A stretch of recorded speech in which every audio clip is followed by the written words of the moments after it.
restaurant's a fucking something. Yeah. You know. Yeah, it's not a Michelin star, but it's still on the list, so you know it's good. One of my friend used to work there. My friend Zach actually used to work there. At Juniper and Ivy? Yeah, I've heard kidding. really good things. Yeah, they're really good cocktails. The bar there is really nice. Sorry, got to do that to start. Yeah. But yeah, so what'd you think of the restaurant like? It was good. Like I said, it was the first time I'd ever been, so I had no gauge on whether or not the menu was getting better or getting worse as much as she does. So that's why she was saying that it was worse than the last time she'd been there. Bro, I've never been to a Michelin star restaurant before. So I've only been to one. Yeah. That place, it doesn't have a Michelin star. So they have the Michelin star restaurants, and then they have the ones that are just on the guide. They're like recommended. Yeah. Yeah. If they're on the guide, you know they're good, and they have different versions. They have a thing, I think it's called like BB Gourmand, which is really good food, but lower price. So you're not going to pay what you ordinarily pay when you go to a Michelin star restaurant. Like Cali is another one that I know is on the guide over in East Village. So what about the restaurant stood out? So they're Michelin recommended. Is there anything that you were like, oh damn, bro, this is why this place is a Michelin recommended restaurant? I mean, you can always tell when. Was it the service? Was it the food? Oh was yeah, it it's part of it. You know, they had the sommelier that was going table to table, asking people's cocktails and asking if they were going to get a glass of wine to go with their meal. So that's part of it. The waiters they have to be very knowledgeable about the menu.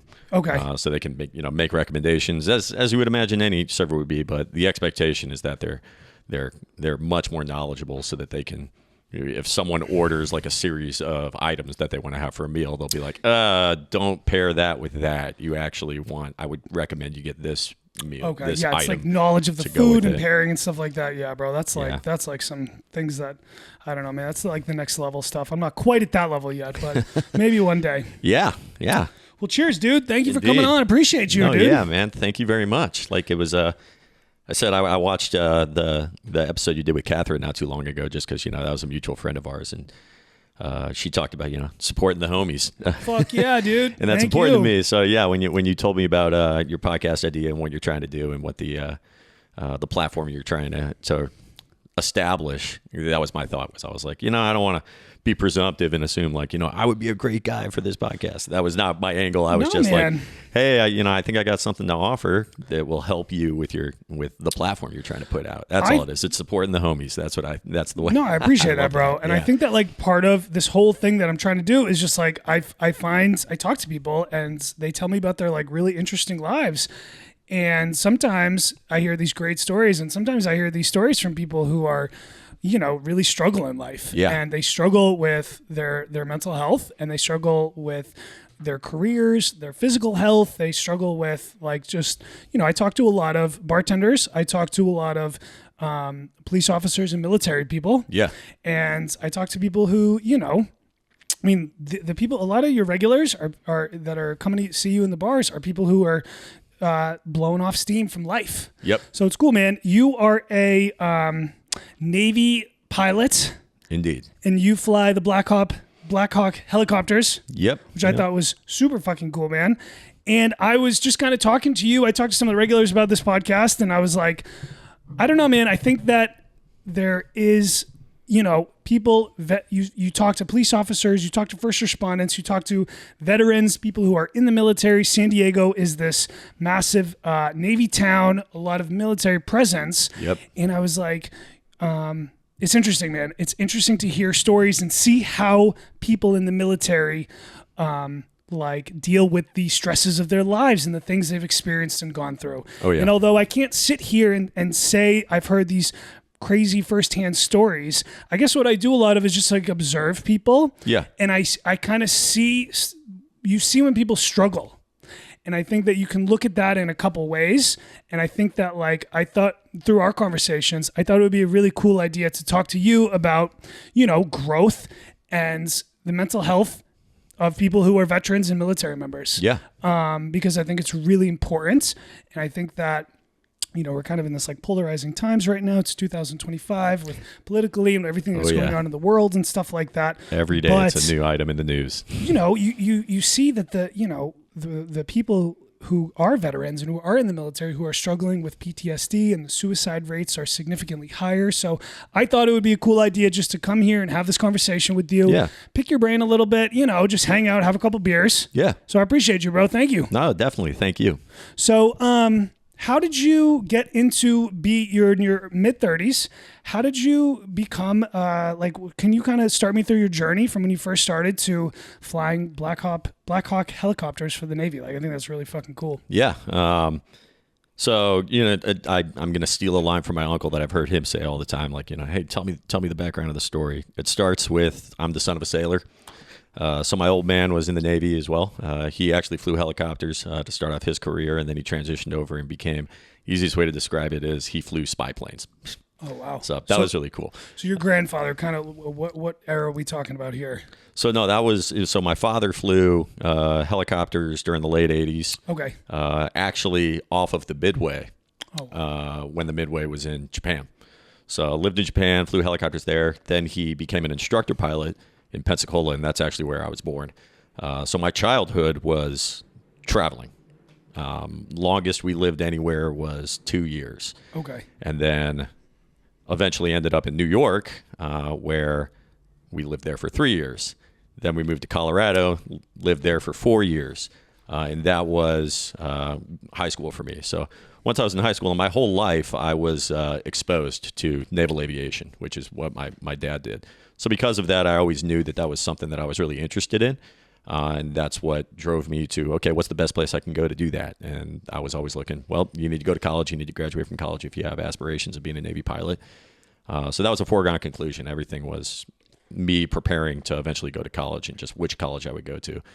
And there's not a better option than the Naval Academy. If you're able to meet the requirements to get into the Naval Academy, you get accepted to the Naval Academy. And then once you're at the Naval Academy, it's off to the races.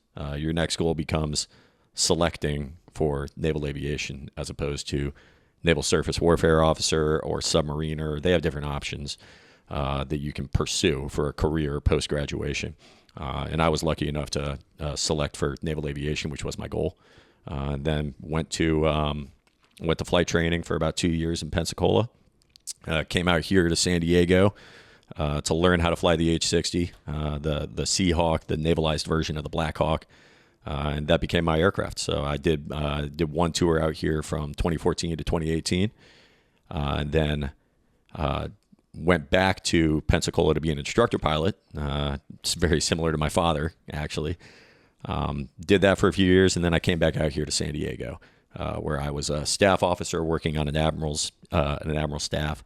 And then I moved into the current job that I'm sitting in, which is a department head role. So I'm kind of middle management between the commanding officer of the squadron and the junior officer of the squadron, and back to flying the H-60. So accrued a bunch of hours flying the H-60, accrued a bunch of hours flying the training helicopter. But yeah, that's how I got to where I am right now. And anytime you talk about guys guys or gals who are with these units, there's deployments with all of these times. So 2014 to 2018, yeah, deployed a couple of times there. And then, as you know, just recently got back from a deployment last fall that lasted pretty close to 10 months. So there's always deployments during those times. So, dude, it's pretty cool. So in San Diego, when you're like hanging out down in Point Loma, you can see these planes and jets take off, and it's like you just kind of like stop and look. Oh yeah. So the fact that like you're one of the guys that are flying those, I just thought that was really cool. Yeah. Was that first deployment for you in 2014? So how old were you when you first deployed? So I moved out here in 2014, and I actually was learning how to fly the H-60 first, and then I moved over to a different squadron after I was done getting qualified and learning how to fly the H-60 as just a basic co-pilot. And I deployed with HSC 21. We took 2 aircraft and put it on a hospital ship. So that was actually in 2016. So okay.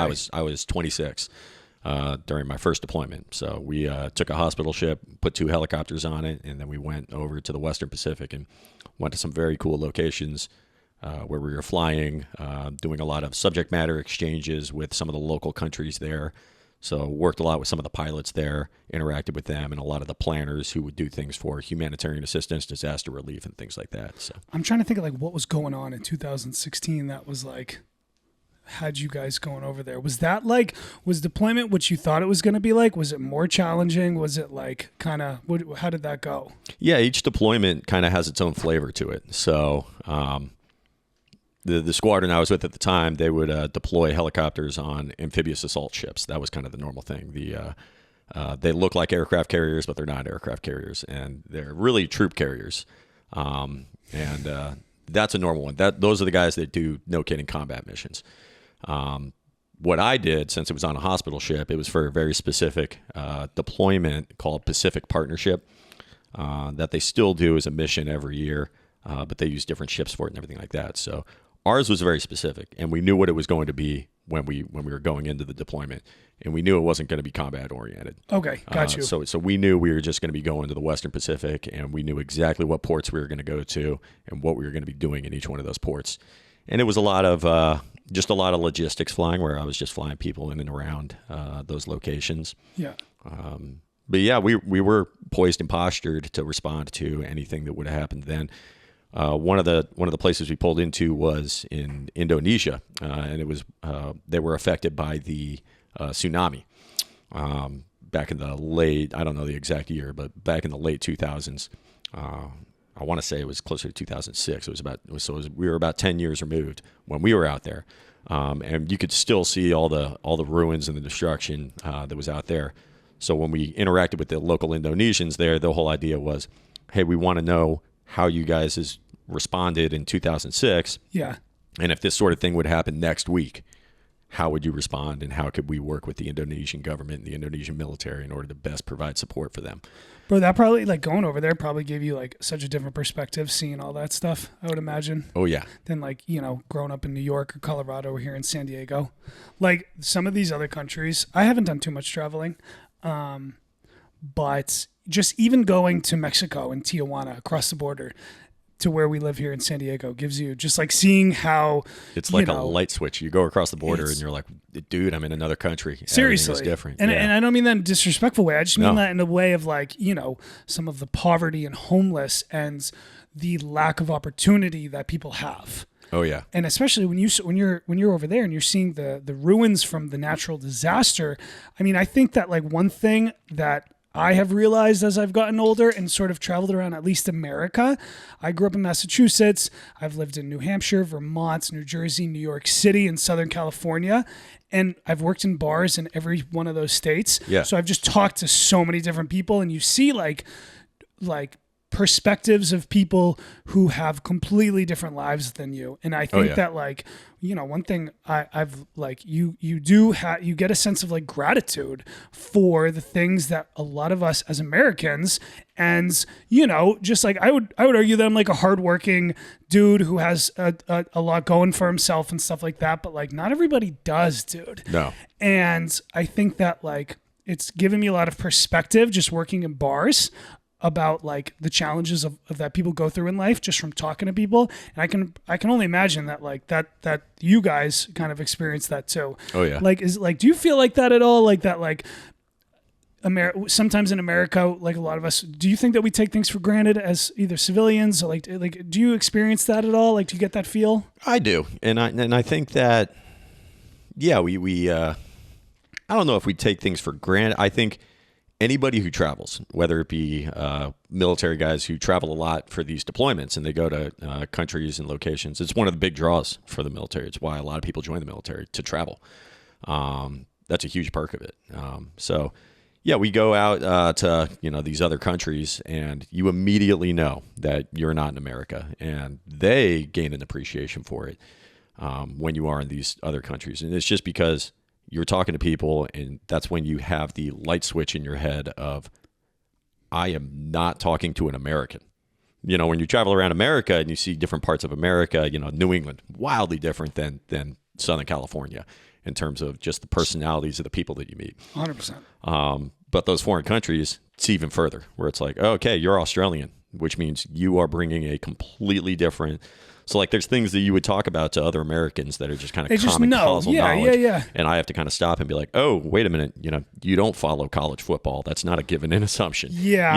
You don't care that tax day is April 15th. You don't care that, the 4th of July is not a holiday for them. And it just makes you realize that, okay, yep, they bring a completely unique perspective to life in general. So you almost kind of have to dumb down what you consider the baseline of what makes people similar.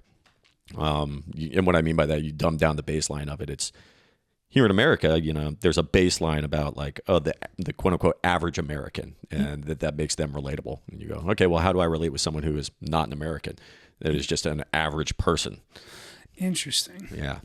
So you've been in the military for 10 years plus? I commissioned in 2012, so I'm coming up on 13 years. Has through your deployments and traveling to these countries, being here in San Diego, has your perspective on the military changed at all from day one to where you are now? Like drastically. We it's kind of funny, lived in New York. I lived in New York from when I was 11 until I was 14. And I was hanging out with my older brother, my older sister, and all of their friends. So a lot of people who were college age, graduating from high school and moving over into college. And a lot of those guys were joining the military right out of high school a lot of times. And these are people who were friends of mine, 17, 18-year-old kids when I'm 12, 13 years old who were going off to join the military. And at that time, we were living in New York. Everyone was motivated by 9/11. Yeah. So people were joining the military. It was known as kind of a very patriotic thing. And the running joke of it was, if you want to support the military, vote Republican. And back in 2008, even all the way to kind of 2012, there was never a question about people who were going off to do deployments for the war on terror. They were seen as, righteous. Everyone can get behind them and be patriotic on that accord. And so at the time, there was never any question. It was, I'm proud of what I'm doing. I'm defending America, everything like that. As 2016 to 2018, and now I was down in Florida, 2018 to 2021, my own political views changed. And I realized that I was a much more, it's okay, I'll just use the phrase, I was a much more liberal person than I had thought. When I had joined the military, I wanted to do that patriotic service. And now I'm much more liberal, progressive, and I view it that way. So yeah, there are things, when they say, cool, we're going to load up a ship and we're going to go roll over to the Middle East and we're going to fight the terrorists. I don't have the same perspective about that as I had back in 2012. Do you think that it's like this? I'm just asking random questions, yeah, bro. Do you think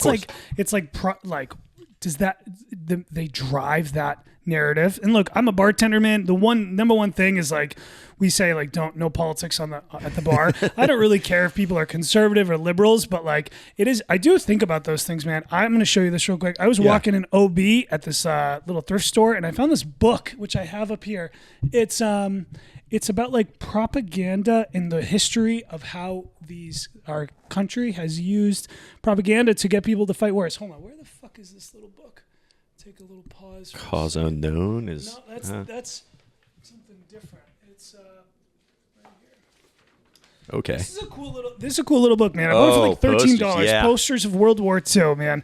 And I've just like read through this book, and it's all just like how they used to get people to sign up for wars. The war bonds movement and everything, yeah. And it's really interesting just to look back at history, man. And if you're welcome to look through this if you want, but like just kind of made me think of that, what you were just saying. So yeah, this is what it is. Yeah, man, feel free to just like fucking, I don't know. Yeah, just take a look at that. It's so interesting when you look at, World War II particularly, because people don't realize, like, I don't know, have you ever seen the old videos about what the like Bugs Bunny and all those, like the Looney Tunes, what they were doing during World War II? No. Making horribly racist propaganda. Really? Yeah. You can find videos on YouTube of, Bugs Bunny making fun of Japanese people in the most racist they way were pushing, possible. They were pushing the any way they can, anti-Japanese propaganda. And I don't know enough about this stuff to sit here and like hold like a military podcast about the propagandas of war, but it is interesting to look back and see how it's an interesting concept, man. I'm a salesman. I work at a bar. I sell liquor. I sell beer. I sell Reuben sandwiches. We sell sports. We sell emotion. Like these guys are in the business of selling war and selling recruitment to sign up for war. It's kind of an interesting, like just to think about like how people, can do that, manipulate that. And I don't know. Yeah. I was watching, there's this really cool documentary online. It's about the history of World War II. I think it's called like Hitler and the Nazis or something like that. You familiar with that documentary? Hitler and the Nazi. I mean, there's a lot of the documentaries that I've seen. It's one of the more recent new ones. But anyways, there's a part in that documentary where they talk about how the megaphone was invented as technology, and Hitler used that at his rallies to just be able to reach a wider audience. Yeah. Like you could before that, you were just yelling at an open stage. Oh yeah. And they created that piece of technology to expand his voice and propaganda. And you kind of think about that today in 2025 with social media and the news and then newspapers and like, bro, one person can say one thing and within moments it's reached the entire world. It has reached, your reach is so much farther. Oh yeah. And it's almost like social media is the current version of the megaphone back in the 30s. 100%. And it's like that concept allows me to do this podcast. Yeah. It allows me to sit here, talk with you, record this, and somebody in France can listen to this tomorrow. Right.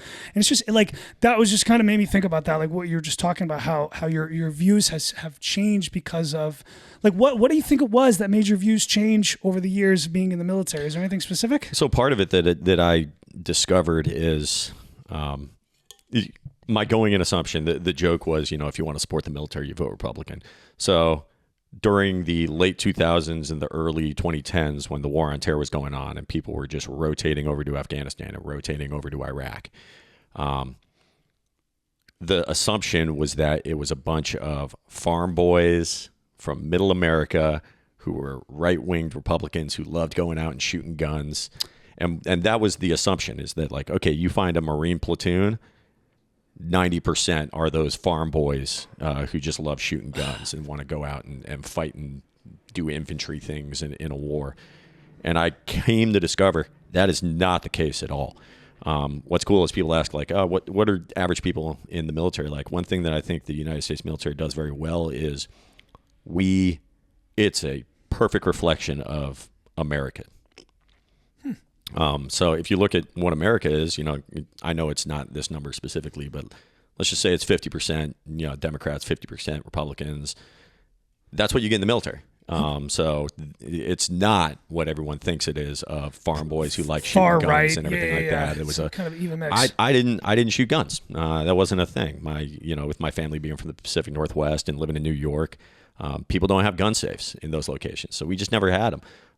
And people were surprised by that. You meet other people and they're like, oh, you're in the military. Like, where do you go shooting and things like that? And I'm like, I don't even own guns, dude. Bro, I think that's probably like a good thing, dude. I think just like this narrow minds, we're all going to think the same way. I don't think that's bad for us, our country or society. No. I think it's like good to have form your own opinions and think outside the box and think objectively about these things. Yeah. I think that we're here in Southern California. It's very liberal. I work at a neighborhood bar in downtown San Diego, which is like a border city. Yeah. And it's very strongly, we're recording this the day after Pride. Yeah. The Pride Parade was last night, bro. Yeah. I mean, you know how many assless chaps I saw dudes walk by in last night? I got to scrub those memories out of my head. No, I'm just kidding. But Hell yeah. But I try to think about all these issues like from a bird's eye view and take, one thing at a time and just think. And I don't know. I found that like that there's not as much of that. I don't see that much of it working in the bar, to be honest. No, and it is unique that nowadays, particularly like this current year, we're seeing a move away from that. So I think as people realized between kind of the early 2010s until the late 2010s, everyone realized there's a lot of trans people. There's a lot of gays in the military. And for the longest while, it was don't ask, don't tell. No gays in the military. Gays were not allowed in the military. That was commonly known. Well, they reverted all of those policies. And in the late 2010s, and even just a couple of years ago, it was the movement in the military at the time was to recognize that and to accept that and to honor that.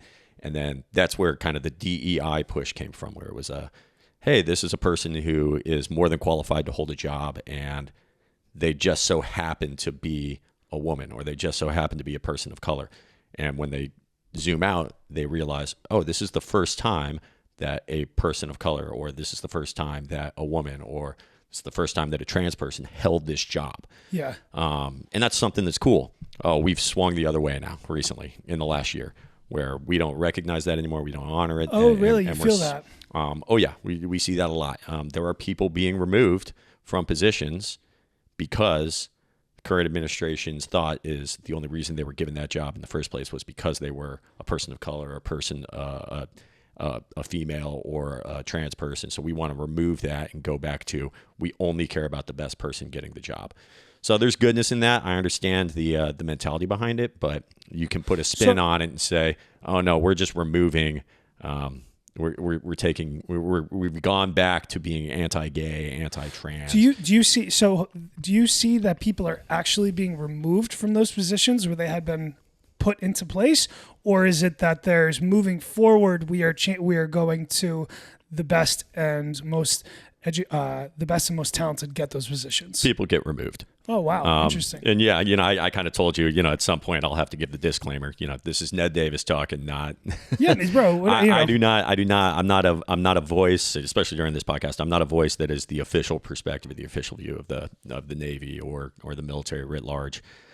These are just my opinions. So just in the last 24 hours, the superintendent of the Naval Academy was this woman who was the first Hispanic person and the first woman to serve as the superintendent of the U.S. Naval Academy. What was it? Do you remember her name?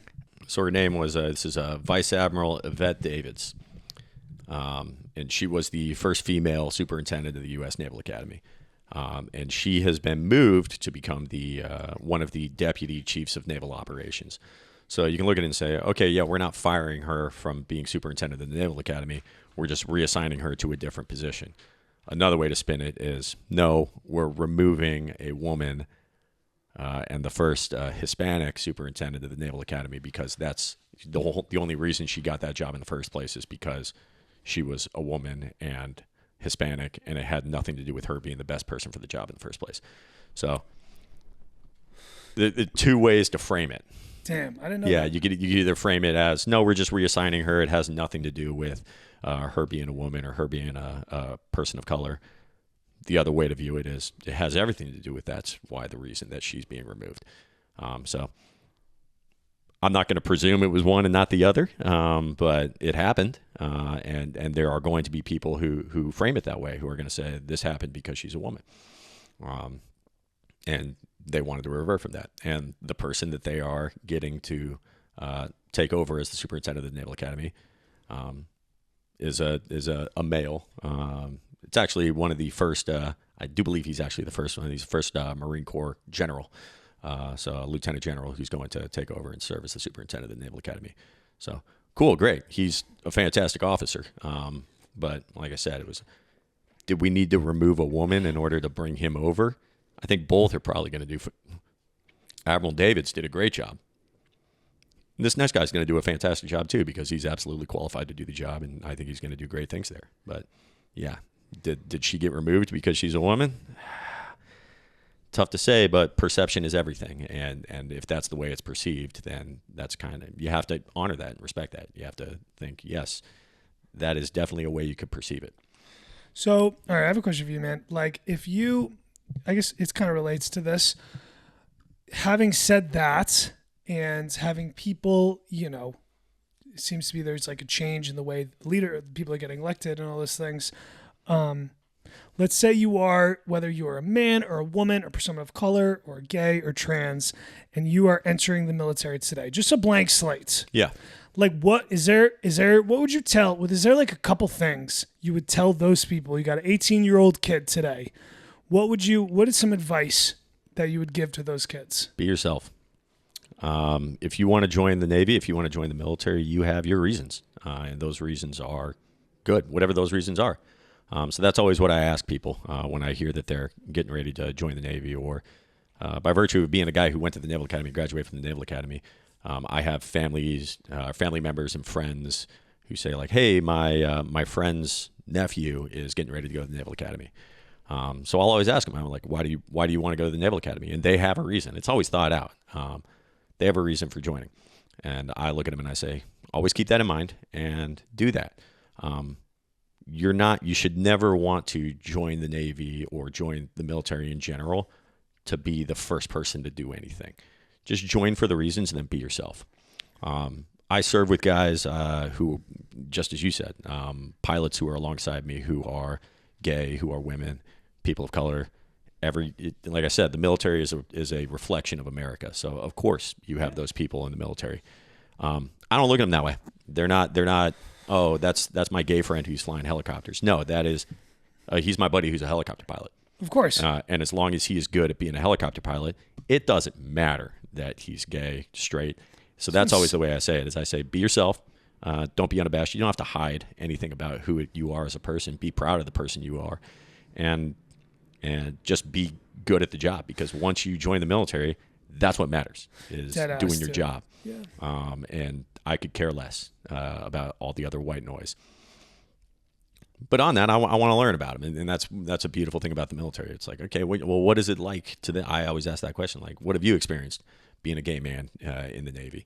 Or, hey, you're a person who's going to the Naval Academy, or you're a person who's getting ready to join the Navy, and you have some concerns because you're gay, or you have some concerns because of this other stuff. You're like, well, don't hide that. Be yourself, and if leadership or the military doesn't give you the same opportunities that they gave other people, it's their loss. It's their loss if they don't treat you the same way, because those people who are gay, people of color, minorities, they can be phenomenal officers and phenomenal military members themselves. And if they're not afforded the opportunity to do that, it's the loss of the military. Do you think that's, as you say these things, I genuinely think, like, is that like the most important thing though?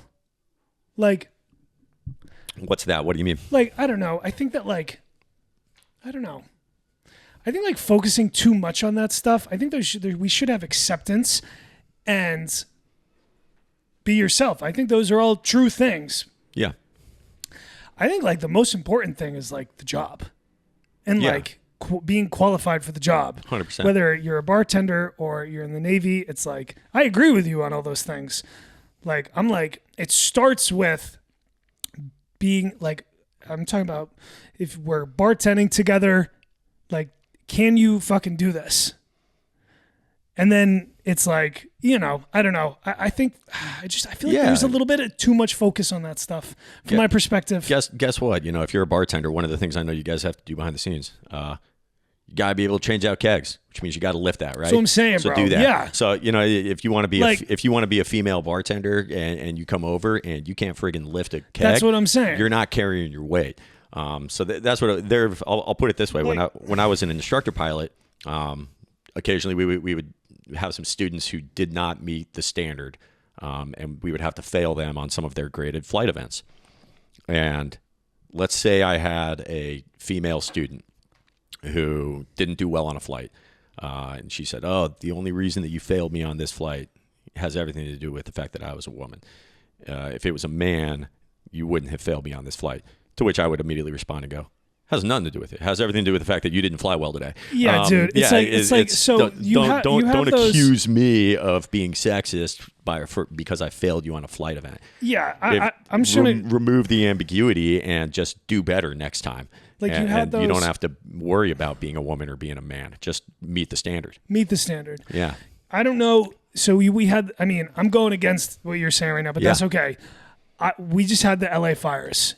And you had that, and look, I know there's, in today's culture, we're just talking about with the megaphone and social media and propaganda, some of the clips you see on TV are taken out of context, and I try not to be a headline reading guy, but you have that video of the LA fire chief, who is a woman, saying, if you're relying on me to carry you out of a fire, then you shouldn't have got yourself in that position in the first place. Well, I would also say, like, and I'm just like, we look at that and I think to myself, I kind of need to rely on you to carry me out of a fire. I say to myself, like, is that real? Like, is that a real clip? Was that taken from somewhere else?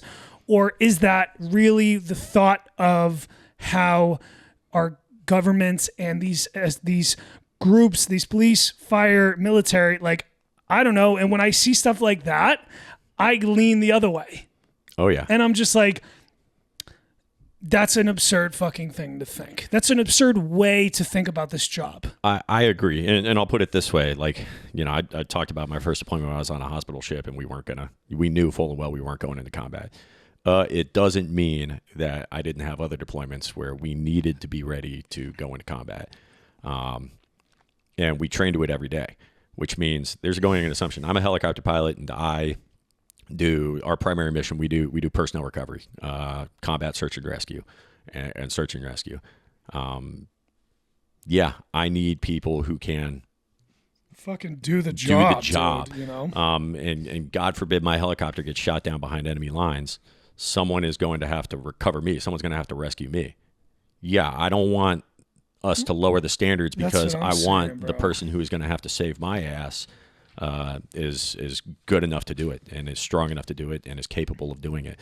So that's always what I look at. I go, if you're gay, trans, person of color, I could care less what your background is. You got to be able to do the job. Yeah, dude. Of course. I think that's like should always be standard number one. All right, what else, man? Let's see. Do you have any like? Oh, so I got some. I don't know if I told you this. This is just. Talk about me for a second. Like, yeah. I don't know if I told you. My grandfather was a belly gunner in World War II. I remember you mentioning this. This is really interesting. Yeah, okay. and so you got to remember my family.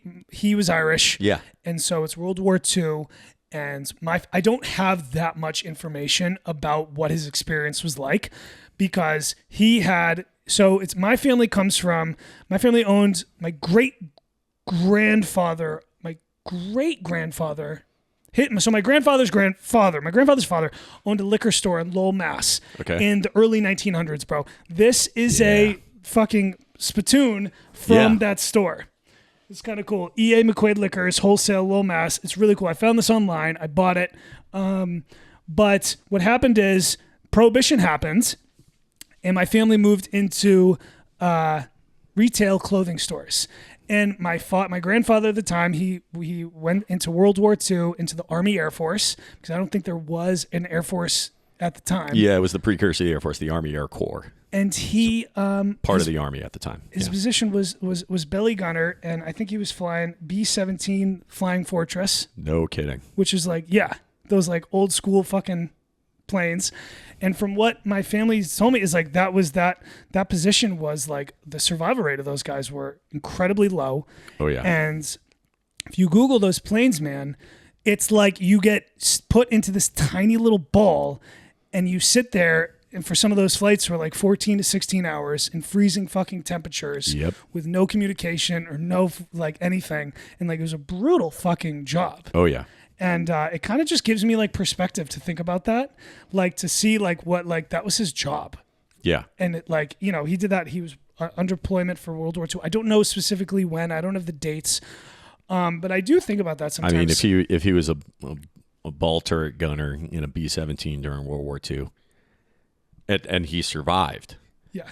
He was doing some stuff. He was flying missions over Germany. The assumption would be, he was flying missions over right? Germany. And I've reached out to my father and a couple of my uncles about, you know, the info and stuff like that. But like, let's be honest, those guys didn't have to come home to mental health podcasts to talk about their experiences on. They kept a lot of that shit to themselves. Oh yeah. So, you know, my dad is one of seven kids, and, you know, he came home, they did the retail store, and that's sort of like the history of my family. But like, I don't know, man, I do like try to remind myself those things when I have a shitty day at work or a customer tells me to go fuck myself. So, you know, I'm like, I think like my worst day is probably one of his best days. You know what I mean? It's so funny. And this is something that I've always come to realize. I take call it contrarian opinion on that. particularly because when people find out, I mean, it happens all the time at Stout when people say like, "Oh, you're in the Navy," the next words out of their mouth are, "Oh, well, thank you for what you do." And I go, "It's my job. It's why don't you thank Taylor behind the bar? He's doing his job. It's a job." I knew what I was doing. I signed up for it. I knew what I was getting myself into. Now, granted, World War II, different because, the war was popping off. So a lot of those guys were drafted. So they get drafted into the Army, and it's like, okay, well, you get two choices. You could either be a ball turret gunner in a B-17, or you could be an infantryman, and we're going to have you storm the beaches at Normandy. And both you're like, oh, man, those are two really awful choices. But a lot of people, and then there were people who volunteered to get into the Army with the goal of doing something like being a ball turret gunner or being a pilot in some of those planes or being a navigator or bombardier. So completely different from World War II. But I say, like, nowadays I look at it and I go, it's my job. I'm a helicopter pilot. That's my job. The same way that, salesmen have their job. You go to work.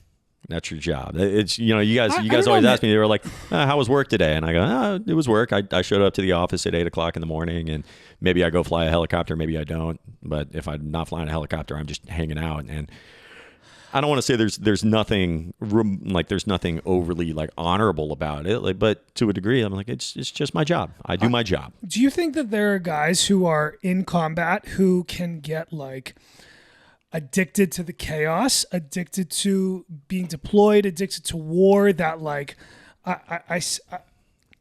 sometimes I do meet veterans who are like mentally just not like, they're not able to just be still in presence.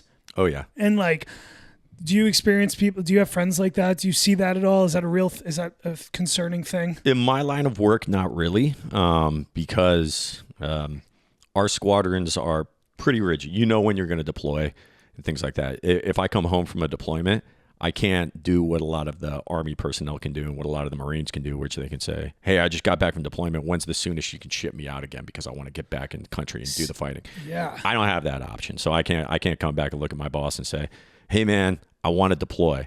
They can't just be like, okay, we're just going to take you from this squadron and we're going to put you over at this squadron. You don't have the option to say you want to deploy again? I can take orders that make it more likely.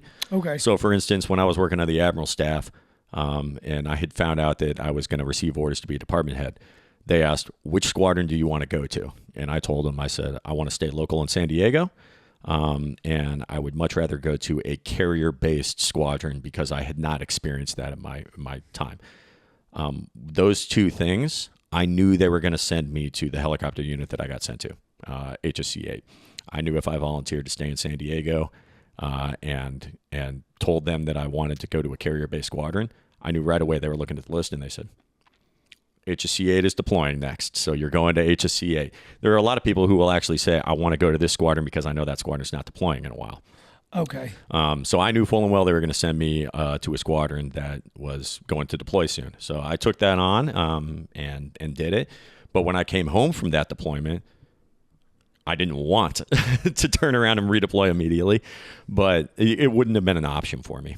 I couldn't have come back and said, hey, get me out of HSC-8. I want to go over to HSC-6 so I can get back in the fight. Yeah, it was not an option for me. Like, I feel like in today's like there weren't guys, we're talking about World War II, like guys back then, did they want to go back and deploy again? Or was it just like, I did my time, get me I can't fucking do that again? So I'm trying to remember who was the podcaster who's, I think it was actually Jocko Willink. We were talking about Jocko Willink. Yeah. And we said kind of the difference between World War II and Vietnam. And really the change happened post-Korean War. When World War II happened, and you got assigned to a unit. Like, let's say you were in the Army, you got assigned to the 101st or the 82nd Airborne Division, and you know that you were going to get parachuted into Normandy in 1944. Do you know when you were coming home? When it was done, when the war was done. There was no end date. So with us, when we deploy nowadays, it goes like, hey, my deployment date is going to start at this time, and it's going to end at this time. I go into a deployment knowing when it's going to end. Okay. Those guys in World War II, that was not the case. And in Korea, it was not the case. It was, hey, we're shipping you over to Korea, or we're shipping you over to Europe, or we're shifting you into the South Pacific, and you are going to stay there until the job is done, which meant there were people that were in war for years, 3 years. Whereas nowadays, It's nope, your deployment's over. We're going to stick you on a C-17 and we're going to fly you back to the States. And then you land back in the States. For some of those people that are, they call them the war junkies or the adrenaline junkies, they can immediately go, I want to get back in the fight. And then they turn back around and they give them another 6-month deployment, or they give them another 9-month deployment, or they give them another. So that's sort of like it's a 6-month, 9-month year at this point. It depends on what unit you're with and where you're going to deploy. So most of our deployments are shipboard based. We go on ships, and those ships can't go out for. I mean, they could theoretically stay out for incredibly long periods of time, but no, our deployments are like the new norm is 7-8 months. And they oftentimes get extended. So my last one got extended out to close to 10 months. Okay. Yo, speaking of, like, I guess I'm not the Korean War, I personally don't have, I was a terrible student, bro. Let me tell you something. I was a really great math student. I did very well in all my math classes, my history and English classes, fucking brutal. Some would argue you're a better student for that. Yeah, who knows? STEM matters, right? It's so weird. I failed every English class, and here I am doing a podcast about expression and emotion, all that shit. But anyways, yo, what was like the most brutal war for American soldiers? Like, was it World War? I guess like if my train of thought when I asked that question is like the earlier ones, they just got less brutal as they went on. But was there one that like what was stood out as like? Civil War? I mean, yeah. So the Civil War was just absolutely brutal in the sense of those soldiers were just getting thrown into the meat grinder. It was a going in assumption that if you were walking in there with 1,000 troops, 800 of them are either going to die or come back so insanely injured that it wasn't. You weren't going to have a good life. You were going to get your leg blown off or something like that. That was a going in assumption. They knew that. Purely from a, and like I said, I think you said, you don't want this podcast to turn into just talking about history thing. No, I mean, dude, we can talk about whatever you want. I actually love talking about history. World War I, in my opinion, is probably the one that was most brutal. And it was actually more brutal for the European nations, like the British troops, the French troops, and the German troops, who were the bad guys in World War I. Horrible for them. Trench warfare. Living in god-awful conditions. That was the first time they actually discovered PTSD, and at the time they called it shell-shocked. And you can, find the pictures of the soldiers that would come back from that war, and they called it, the 1,000-yard stare, where just their eyes were there, and the old expression of the lights are on but nobody's home. And that's just because those dudes were living in trenches and getting rained on, like fucking limited resources, food, like sleeping in water, and trench foot. Is that where trench warfare comes from? World War I. That was the worst war, where trench warfare was the style of warfare they were fighting. And an artillery shell would land, 20, 30 feet away from you, blow up. That happens enough time, your brain stops working. And that's where shell shock came from. And at the time, they didn't know it was PTSD.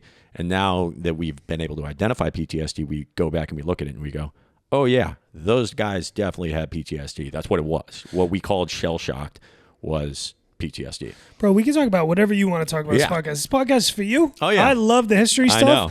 But I want to talk about you and your career and stuff like that. Real quick, though. I don't know if you know this or not. What is PTSD? It's like a technical term for something that happens in your brain? Yeah, so it's post-traumatic stress disorder. Yeah. And it's exactly what it sounds like. You experience trauma, and whether or not you process it, it lives with you for the rest of your life. And there are things that if you get reminded of the trauma, so to say, your body goes into survivalist mode. So, for instance, put it this way, and we can see it with like the War on Terror. If you're overseas and you experience an IED blast, those guys who come home, when they're just driving down the road without even thinking about it, their mind looks for piles of garbage on the side of the road, because that's where the bad guys used to hide IEDs. So they're driving around San Diego where there's not bombs hidden in garbage piles on the side of the road, but that's where their mind's at. So they're always operating in this heightened sense of stress, and their bodies just can't handle that. That's what PTSD is in a nutshell. And mind you, I'm not a psychologist. No, but it's interesting. No, you're absolutely right. Neither am I, dude. Neither am I. And it can be something all the way down to like hey, if their buddy died and they were present there when their buddy died, the smell on that day. And then senses. And then if they smell a smell similar to that later on in their life, their brain just reverts back to that horribly traumatic experience and their body goes into survivalist mode. And that's why they've done research into it and they've figured out it absolutely does alter your brain chemistry. Absolutely, dude. No yeah. question. I guess like when we talk about this stuff and we talk about IEDs going off in guys in World War I, and this is, I'm trying to ask this question like from a bird's eye view. Like you hear about people in today's world, civilians talk about trauma. It does make me think like, I think there's a lot of research today going on like childhood bullying in schools and how kids get bullied growing up and some people commit suicide from that. Yeah. And I think that like, I wonder like from a brain chemistry perspective, the difference between like things like that and things like IEDs going off for soldiers, and then things like fat shaming or things like police officers dealing with high stress situations. Like there is a level, I think people do talk about trauma in today's world of a lot of what I think about sometimes is ease, and we complain about some of the things in our lives that my grandfather and people of World War I and things like that would be like, you guys are fucking out of your minds complaining about these things. But like, yeah, you're weak. Yeah, right, yeah. But this generation is weak. I'm not trying to make fun of people or like make fun of myself, but I do think about these things. Like what with the brain chemistry, what happens to our brains with things like negative thinking and sexual abuse and like, you look at like, I see these old bartenders who are super old and some of them are like cokeheads and mentally, and it's like the things you experience every day do eat away at your mind and your brain. Oh yeah. And like, I think about some of the things people complain about little things. Is that a real thing? Like, I don't know, man. These are all just things. This is what I spend my time thinking about. Oh yeah. One thing, and I bring a what I think is a little bit of a unique perspective. My sister's a psychologist, so it's a cool combo. Yeah. Shout out Dr. Katie Nikolai. So yeah, she. So I always ask these sorts of questions to her because, I know I deal with mental health issues all the time and I don't want to put that on my sister. And I always say like, hey, I don't want you to treat me like a psychologist. I'm just talking to my sister when I have conversations with her about mental health and struggles that I experience. And one thing I've come to learn is pain is relative. And it's important to grasp that. What I mean by that is a person can, their gerbil can die. And it can be a horribly traumatic experience. And then another person can, witness a murder on the streets and it just doesn't bother them. And that doesn't mean that one person is stronger or able to process trauma better than the other person. It's just that trauma is relative. So that's why, one common thing that comes up, particularly with those old salty bartenders, or the guys who were the World War II vets who can look at our current generation and go, you guys are so preoccupied making TikToks, your generation's weak. And I go, I don't know. What happened? What would happen if another 9/11 happened and our generation had to just react to that and go to war again? And if that were to happen, I actually do think people would step up into that and would experience incredibly difficult things and go to war and do that. So I don't like this. I don't like the mentality of, this generation's weaker because we care too much about bullying and things like that. It means like, no, it means that we're looking at things that impact people's brains and we're getting after it. The old solution back in like the 50s and 60s when bullying was just a commonality and everyone experienced bullying in one way, shape or form. Cool. Probably shouldn't have done that. we probably shouldn't have accepted that was the norm. And did that make certain people tougher or have thick skin? Yeah, it made those people tougher or have thick skin. But we still probably shouldn't have done that. So I'm really glad that we live in a generation now where that sort of thing is not accepted. I think that some of those guys... It doesn't necessarily make us weaker. I think that like if you could go back and some of those people who experienced that, if you could ask them, if they could go back and say, I would have wished I didn't experience that, they probably would have said yes. Yeah. You know what I mean? Yeah. But nobody looks back at that and goes like, no, I'm grateful that, I got fucking my ass beat. I don't know. Because some people phrase it that way where it's like, I'm grateful for that because it made me tough.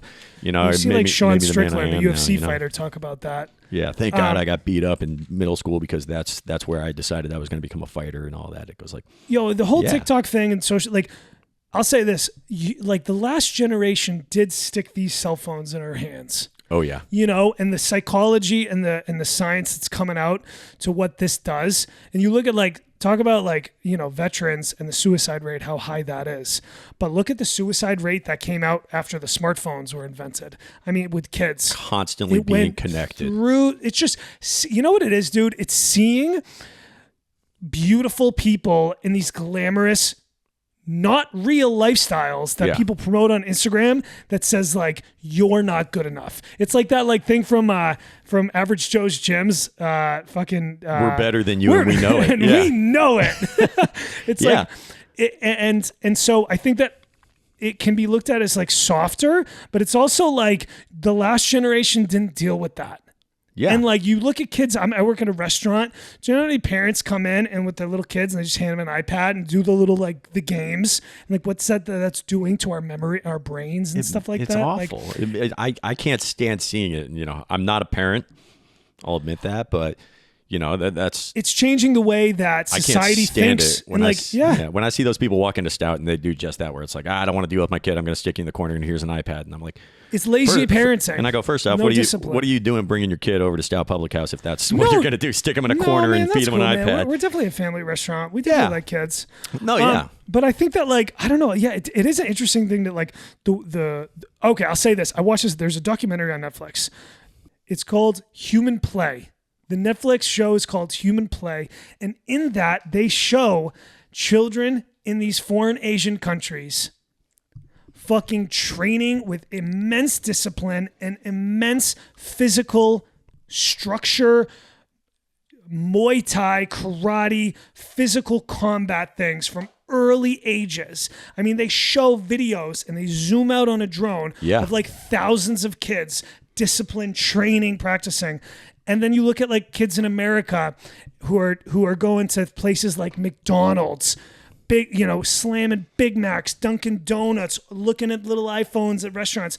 And you do look at the history of our country and you go, we might be a little in trouble. I know we're one of the most powerful countries in the world. It concerns me. We have the fucking weapons, we have the technology, we have the rates. But a lot of these, it's like, I don't know, man.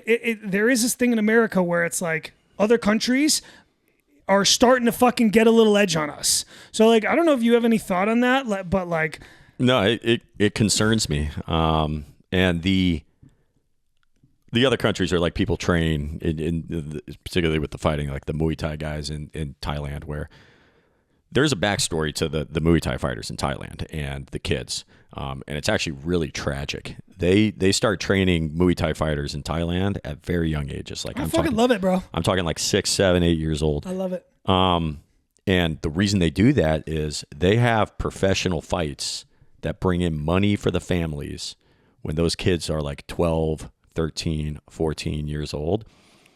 So families will have their young children start training so that they can essentially become prize fighters for the family.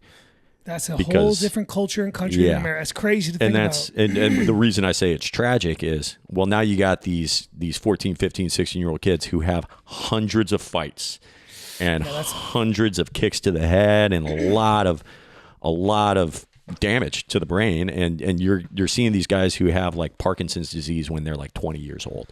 And you go well, why did they do that? Well, the reason they did that was because the family was living in poverty and they had no choice but to sign their 6-year-old kid up for Muay Thai and make him good enough that he could be a prize fighter to provide for the family. That's wholly unique to Thailand.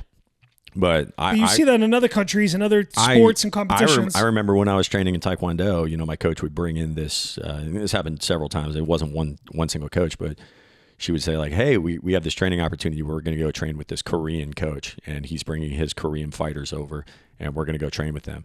And the guy didn't even speak English.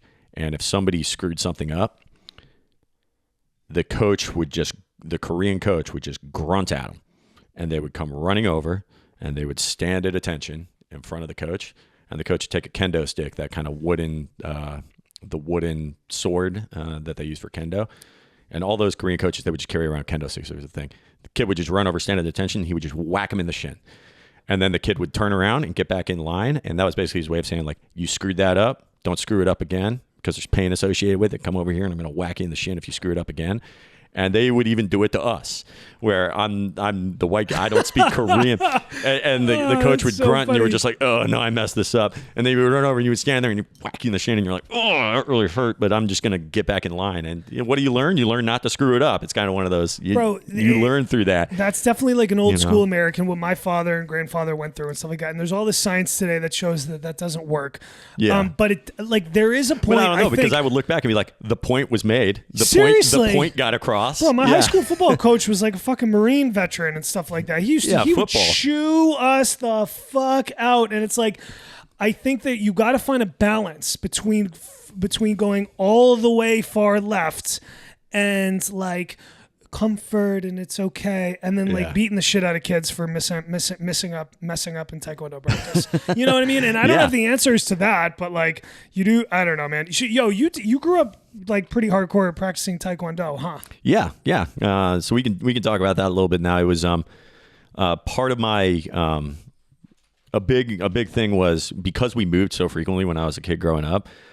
We really didn't have consistent friends. And my parents recognized that and said, cool, I want you guys to be able to have activities that can translate from one location to another location, so you have some consistency, even though we're moving every couple of years. And I started doing taekwondo lessons when I was like 6 years old in Spain. And then it was like, you're taking your kid to taekwondo lessons, so you're taking your kid to karate lessons, and you're doing the forms, and you're getting your yellow belt and your green belt, and it's to call it what it is, it's kid stuff. And then by the time we moved to New York, I got interested in competing, and I was doing just kind of local tournaments in New York. And at the time, that's when they announced that the Olympics, taekwondo was going to be a sport in the Olympics. So that was 2000. So I was fighting in these tournaments, and I wasn't good. I was not good. But then we moved to Colorado, and we found a gym in Colorado that happened to be owned and ran by the woman who was the captain of the Olympic team in 2000. And I went in there kind of with the mentality of, I'm just going into a new gym here. And little did I know, I sat on the sidelines the first day, and I watched Sam Morrell, Sean Carlton, James Mutasari, Kelly Holm, all of these incredibly high-level fighters, and I didn't even know who they were. And I just saw the way they were training, and I saw the way the coach was training with them. And I looked at my parents and I said, this is the gym.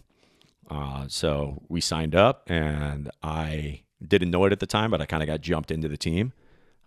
They kicked my ass for about a week, because they wanted to see if I could take it. How old were you at this time? I was 14. Okay.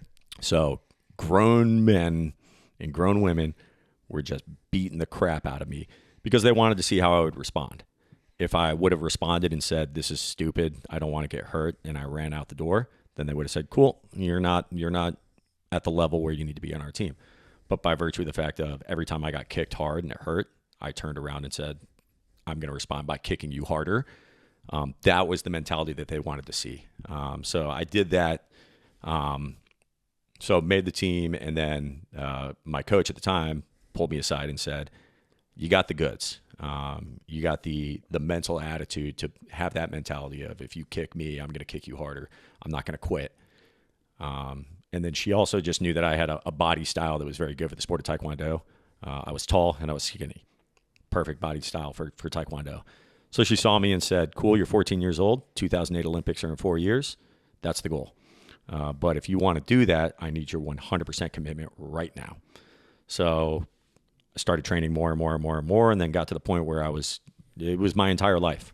So I was going to high school, but that was not the number one thing in my life. The number one thing in my life was the goal of making the Olympics.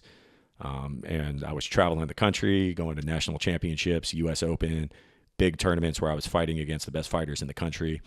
Grown man, so I was a kid, but they would let you compete as an adult if you wanted to. So yeah, I was fighting guys who were, 20 to 30 years old, who some of them were financed fighters where they had no other job but to train.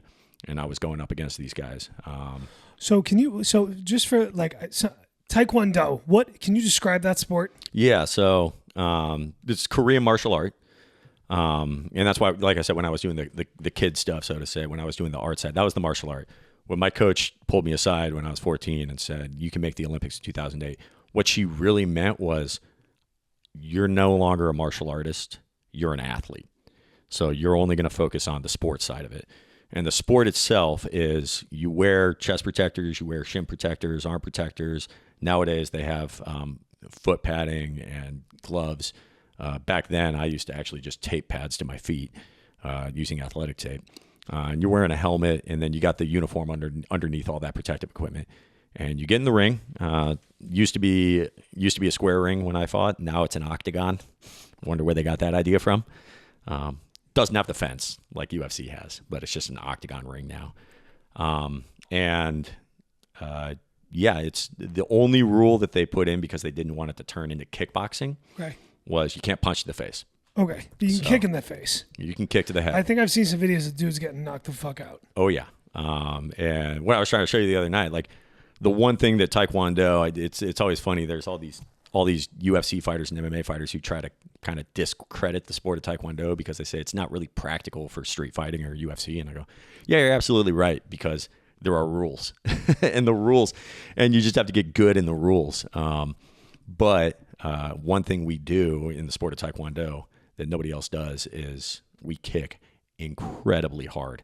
So people oftentimes look at us and they see the chest protector and they go, oh, that's, the reason you're wearing a chest protector is because you're weak. Like that's sport. Like you see the UFC guys, those guys aren't wearing chest protectors. And I go, well, that's because they're not getting kicked with 2,000 pounds of force to the chest. It'll shatter your ribs.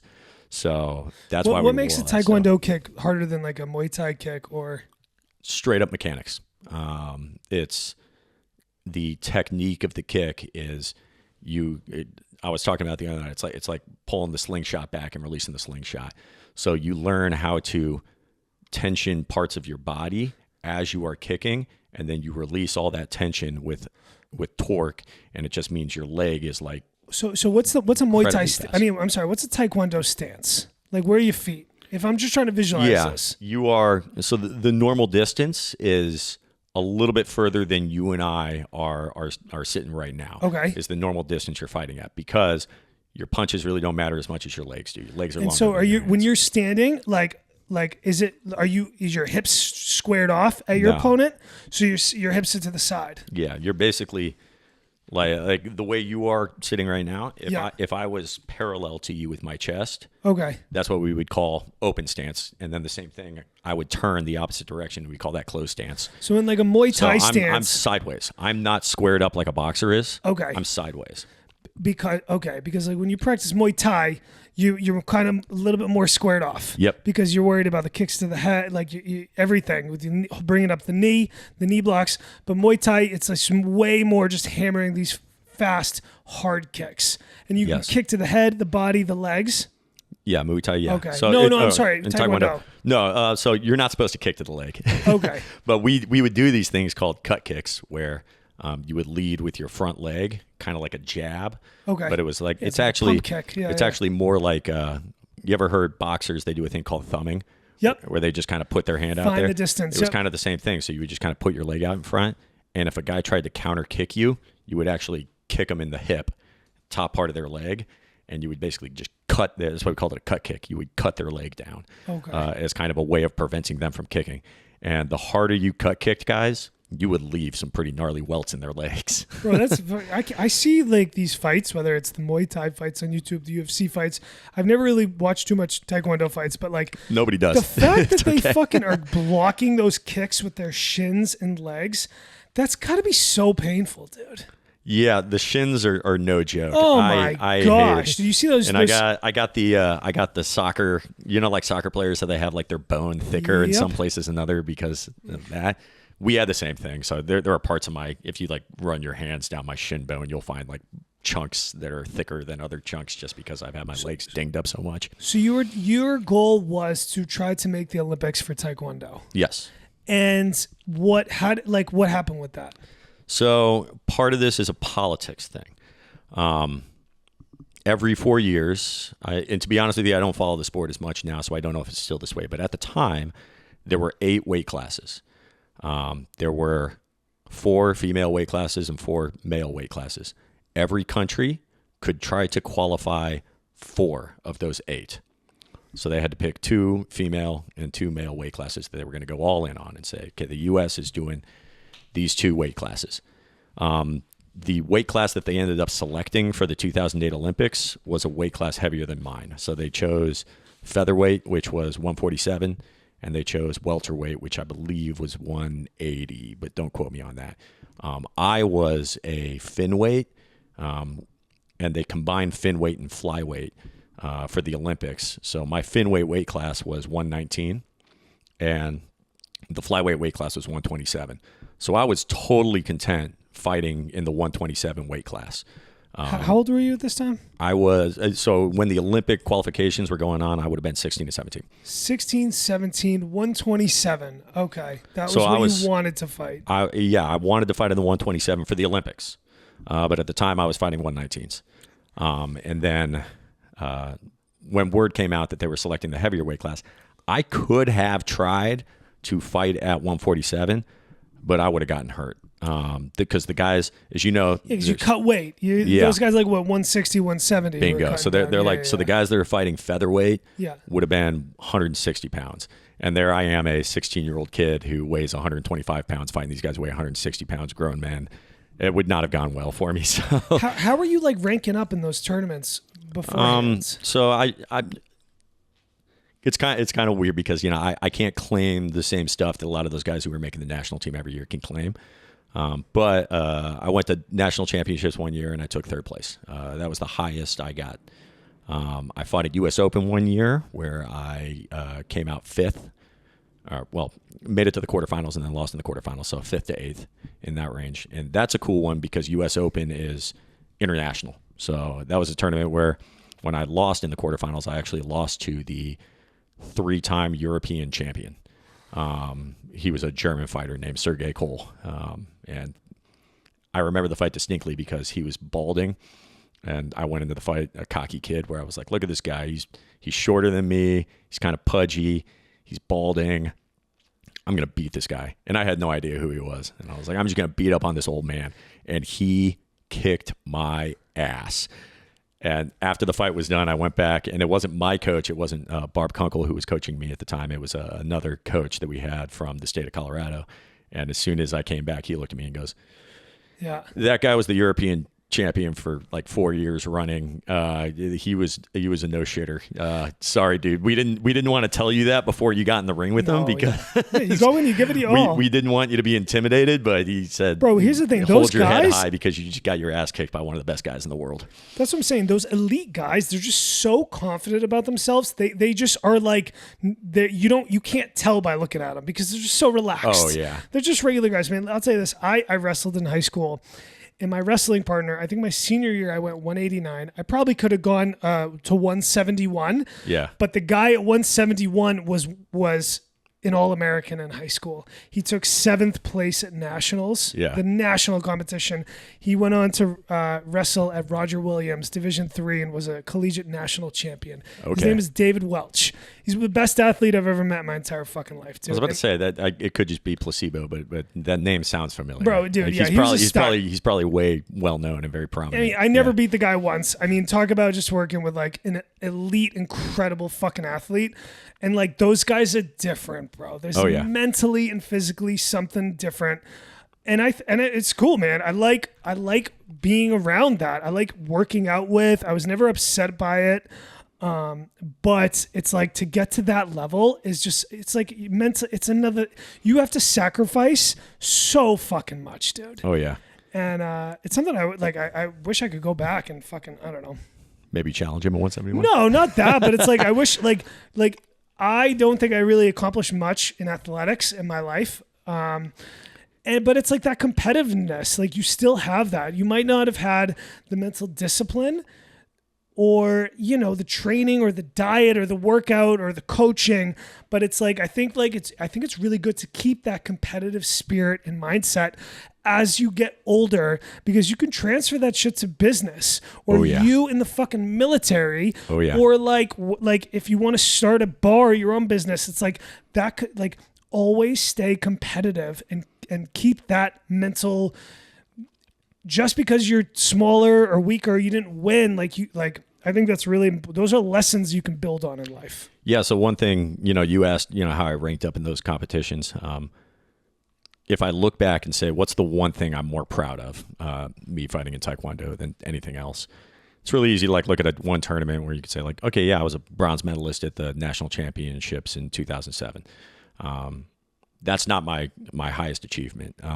Once I figured out that I wasn't going to be competing in the Olympic team trials, I had decided I was done. So at that point I was like, I'm done. Tournaments are over. I'm going to go to the Naval Academy for college. So I'm done. And then there was a guy who had previously trained at our gym named James Muntasiri. You can look him up. He fought in UFC for a while, was actually a very, very competitive UFC fighter. Joe Rogan shouted him out in a lot of his podcasts because he was incredible to watch fight in UFC. But that guy at the time in 2007 and 2008, really this was early in 2008, he was one of the guys that was going to compete in the featherweight division for the Olympic team trials. And he had to get ready. The team trials were in Colorado Springs. At the time, he was living in Los Angeles, and he came out a couple weeks early to prepare for the Olympic team trials and was living in Colorado Springs. And he came down to our gym one time and worked out with us. And then afterwards, he just pulled me aside and he goes, "Hey, dude, I need a training partner. I got this other gym with my coach. I have a space. It's my coach, me, and nobody else. And I'm inviting you to come be my training partner." And my entire job was to push him in his training in order to get him to be prepared for that. So that was the thing that when I say that was my crowning achievement, it was he thought so highly of me and my competitiveness, and he was like, I can ask other people to go be my training partner, but none of them are going to push me like Ned will push me. I think that's fucking awesome, I want that guy to dude. Come. So the fact that I got a shout out from James Muntasiri, who was like, I want you to come.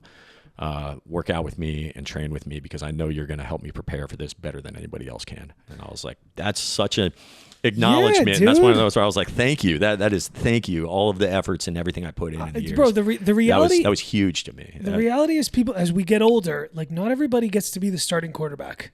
Not everybody gets to be the Leonardo DiCaprio, the lead actor, or you know, the Conor McGregor or Dana White. I mean, there's so many like surrounding pieces. Like if there was ever like if a big, I'm hosting this podcast, if one of the top podcasts, or just like even not at the top, but like a podcast that's crushing it came to me like, Taylor, we want you to like help out in this production element or this like editing elements, like to be on the like teams. How much of a shout out would it be if somebody came to you and said, "Hey, dude, I've been watching your podcast. I think it's awesome. I want you to come on." Or just like, dude, like we have an open, if like, I don't know, you have Andrew Schultz with his Flagrant podcast, or you have the Barstool. If Barstool came to me and was like, "Hey man, we see value in you. We'd love to put you at this role, at this spot on this team of fucking winners," I would absolutely do that. Like, I think the concept of trying to build this platform into a massive, or not massive, but like try to build this platform podcast by myself into like this growing thing where I make all my money and do this. You can't do that alone, and it's incredibly hard, but like there's so many roles, especially with creative stuff with movies and TV shows, where maybe you don't become the lead actress in the next Scorsese film. Maybe you're a writer, or maybe you're a production assistant or an editor or you know, guy behind the camera. Yeah. And like the fact that you got to go be a training partner to somebody who is trying to succeed to make it to an Olympic gold medal or a championship, like that's so fucking cool, dude. Yeah. Because I might not be a professional athlete, but if I can go be a sports commentator for the NFL, NBA, or the UFC or Taekwondo matches, you're still contributing to the thing that you love at like in some fashion or form. Oh yeah. You know, because there is a physicality thing about it. There is a genetics. There is luck. There's connections that like we're not all made out for. Yeah. You know what I mean? So I think that's cool that you had that fucking opportunity, dude. Yeah. My coach had the luck element of it. My coach had a good saying. She goes, you've heard the Yogi Berra quote of it's 90% mental and 10% physical. Mm-hmm. Yogi Berra's exact quote is different. I forget what it was, but it was tongue in cheek where it was like, you know, it's 100% mental and 10% physical. And you go, well, isn't that 110%? It doesn't make sense. But that was Yogi Berra. My coach said the whole 90% mental, 10% physical thing is garbage. She said it's 80% mental, 10% physical, and 10% luck. Fuck yeah. So her whole thing was, I want you guys to prepare well enough because there's going to come a day where you're at a tournament where you get lucky and the stars have aligned and you don't know what it is. People talk about in athletics all the time. Like, I don't know what it was. I was in the zone. I showed up for a tournament and I blacked out. And you hear pitchers talk about this in baseball all the time where it's like, I threw a perfect game. That's not because I was the best pitcher out there, just for whatever reason. I was in the zone on that day. Something happened. You woke up on the right side of the bed. You got laid the night before. So you ate a nice meal. That was my coach. He said, she's like, I want you to prepare well enough so that when you do get lucky, you can capitalize. And I always love that. I go to look at sports and to look at athletics or anything, and to think there's not an element of luck in it is stupid. Absolutely. You look you got to get lucky. Man. Tom Brady with the Patriots. He had Belichick. He had the defense. You know, and even on those days, you know, there were just days where you got lucky. You got. Yeah, it's part of it. Yeah. What else, man? What are some other things that you wanted to get into here? Again, this is like your episode. I know you talked about kind of the mentality of so the mental health aspect. And one big thing I always look at is, you know, I love when you first were describing the podcast idea. And I don't know if I just misheard you. Maybe I had, you know, drank 3 beers at Stout. But it was essentially 9. The way it originally equated in my head was, it was hey, I have on restaurant bar industry folks, and it's about mental health in the restaurant and bar industry and what folks deal with in the restaurant and bar industry with regards to mental health. And I go, cool. And then when I noticed that you were taking regulars from the bar, my first thought was, I was like, maybe he ran out of bartenders to have onto the podcast. he already ran through the San Diego bartender scene, and now he's reaching into the bullpen and pulling out some of the regulars. A little bit. But I was like, okay, cool. Well, I was like, but you know, if you're having regulars on, you know, that's when I threw my hat in. I was like, hey, I'd love to come on and talk, because to me, there's so much similarity between what I would imagine you guys experience with regards to mental health and what people in the military deal with, particularly what I would think leaders in the military. One thing, and I think it's kind of common knowledge amongst bartenders, where, yeah, you're bartender, you work in that industry. Oh yeah, you're a therapist now too. You kind of have to be, because you're sitting at the bar, and you know you can't be an effective bartender unless you're a little bit of a therapist. People are going to drink a little too much, and they're going to pour their heart out on the bar, and you could either listen to them and take it in and acknowledge them and have a conversation with them, or you could cold shoulder them, and that's bad for business. Why would you do that? So I always think like, yeah, you have to be a bit of a therapist. And part of my job as an officer is people have to come to me with their problems. The people who work underneath me, the rescue swimmers who fly in the back of my helicopter, the maintainers who turn the wrenches on our aircraft, they have personal issues that they have to deal with all the time. And I have to be able to hear them. So it was like, nobody told me that part of my job would be a little bit of a social worker and a little bit of a therapist, because I have to be able to process all that stuff. So I go, so that was one element that I thought was very similar between what I imagine you deal with, hearing all these people pour their hearts out, and something that I have to deal with. And what I always got big into is, I said, it's an acknowledgement piece. That's what I always do. I listen to them, and then at the tail end of it, I just look at them and I go, guess what? I'm dealing with the same sort of stuff. Let me tell you about that episode of my life where I was wildly depressed and suicidal and miserable. And then when they hear somebody say that, when they go like, oh man, Lieutenant Commander Davis just told me that you know, he was suicidal at one point in his life. That's not BS. Okay. That now they feel validated in their problems. And then I go, cool, now that you feel validated, now let's get after how we can how we can solve and not solve, because you don't solve mental health problems. You process, manage them. Yeah. And that's what it is. So I think the validation element and the management piece is what I think is cool. And when you brought it up and you talked about some of the old salty bartenders who probably don't have that same sort of thing where they're not going to acknowledge it as much or validate it as much. I think our current society, conversations happen all the time about mental health, and it's cool. Nobody likes to think like they previously thought that they don't deal with mental health issues. I think everyone is starting to recognize, every single person on the face of the earth does. So let's talk about it, be vulnerable about it. And one of the places that people are able to talk about it and be vulnerable about it, and it wasn't this way 5 years ago, I would think, are places like bars where, I mentioned to you, I said a big thing is everywhere I've always lived, I always make sure I can walk to play but drive to work. And the walk to play part means that's what allows me to come home from a tough day at the office and just be like, cool, I'm going to go get a couple of beers over at the bar, where it's kind of like Cheers and everyone knows my name. And I walk in there, my beer's already waiting for me, and I sit down and I'm able to have a conversation with guys and be vulnerable with guys in a setting that is not intimidating, because I think everybody acknowledges that it's going on nowadays. So that was one piece that I was kind of curious about, is like, how do you see yourself as a ad hoc therapist? Yeah, dude. Well, I think that there's so many different styles of restaurants. There's dive bars, there's pubs, cocktail bars, nightclubs, there's seafood restaurants, there's like food chains. I would say that we're Stout Public House. What that means is that Mark and Dave started this bar 18 years ago. You know them personally. They work the bar full time weekly. What I've come to learn through working in restaurants, like the style of bar in Ireland, it's like a lot of the bars, maybe not in the big cities where there are clubs and stuff like that, but like where Mark grew up in Kerry, Ireland, it's like quiet and conversational, and there's a bartender and people are talking with each other, and it's where people, exactly what you're talking about, come out after work and blow off steam and they chat with each other. We are a bar where people come and they talk to your neighbor. And so with that kind, we talk to people. I mean, my relationship, what I do at work is I talk to people every day. I sit there, I have conversations, I listen to them.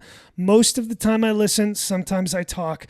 And dude, I mean, that's how we make our money is by building relationships with people and making people feel comfortable to come see us and talk to us. Fostering an environment. Environments, right. Yeah. And that's the hospitality aspect is, can you create, that's what makes a good bartender, bar owner, bar manager is, can you create that environment?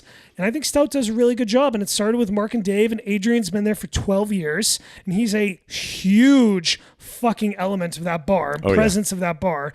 And Eileen's there. She's incredible. She was a regular for over a decade, and now she was working there for like 4 years. Yeah. You got Chelsea, who was a regular for a bunch of years, and now she's a cocktail waitress and starting to bartend now. And then I came in the mix, and it's like this motley crew of people. We're all so different, all six of us.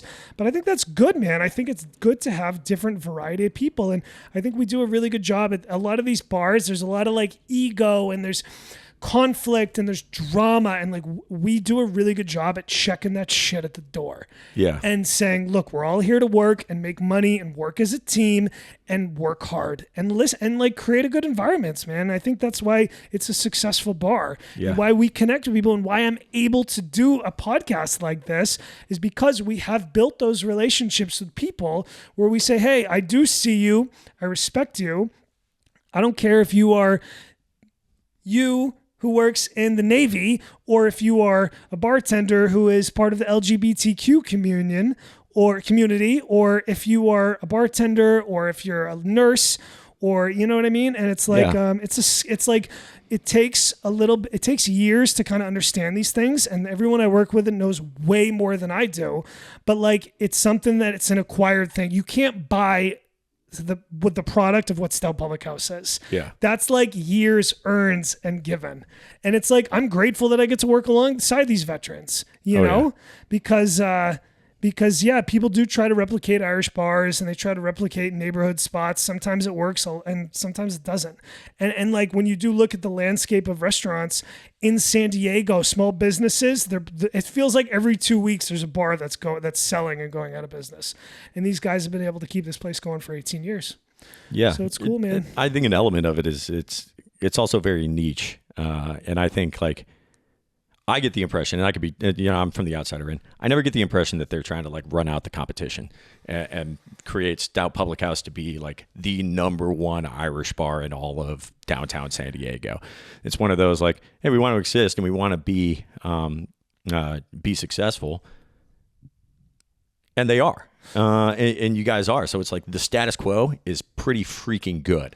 And there's always a goal of wanting to do more, but I go, the status quo is pretty freaking good, which means it doesn't go changing a lot, because as a person who's lived all over the place and gone to places where every city I've lived in, it's always like, okay, I got to figure out where I'm going to be a regular at. I'm going to figure out the bar I want to be a regular at.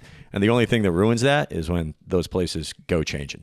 That's like they've stayed the same for 18 years. And I think that when you try to be the best, that's when you fucking fail. But when you try to just be yourself and say, hey, this is what we are. And like, we're kind of like no frills. We're not like the fake Irish bar. We're not like the tourist Irish bar. We're just like, we're Mark and Dave. We're like, this is who we are. We don't care what everybody else is doing. And I don't know. That's sort of the secret to success with podcasting too, and with art and expression.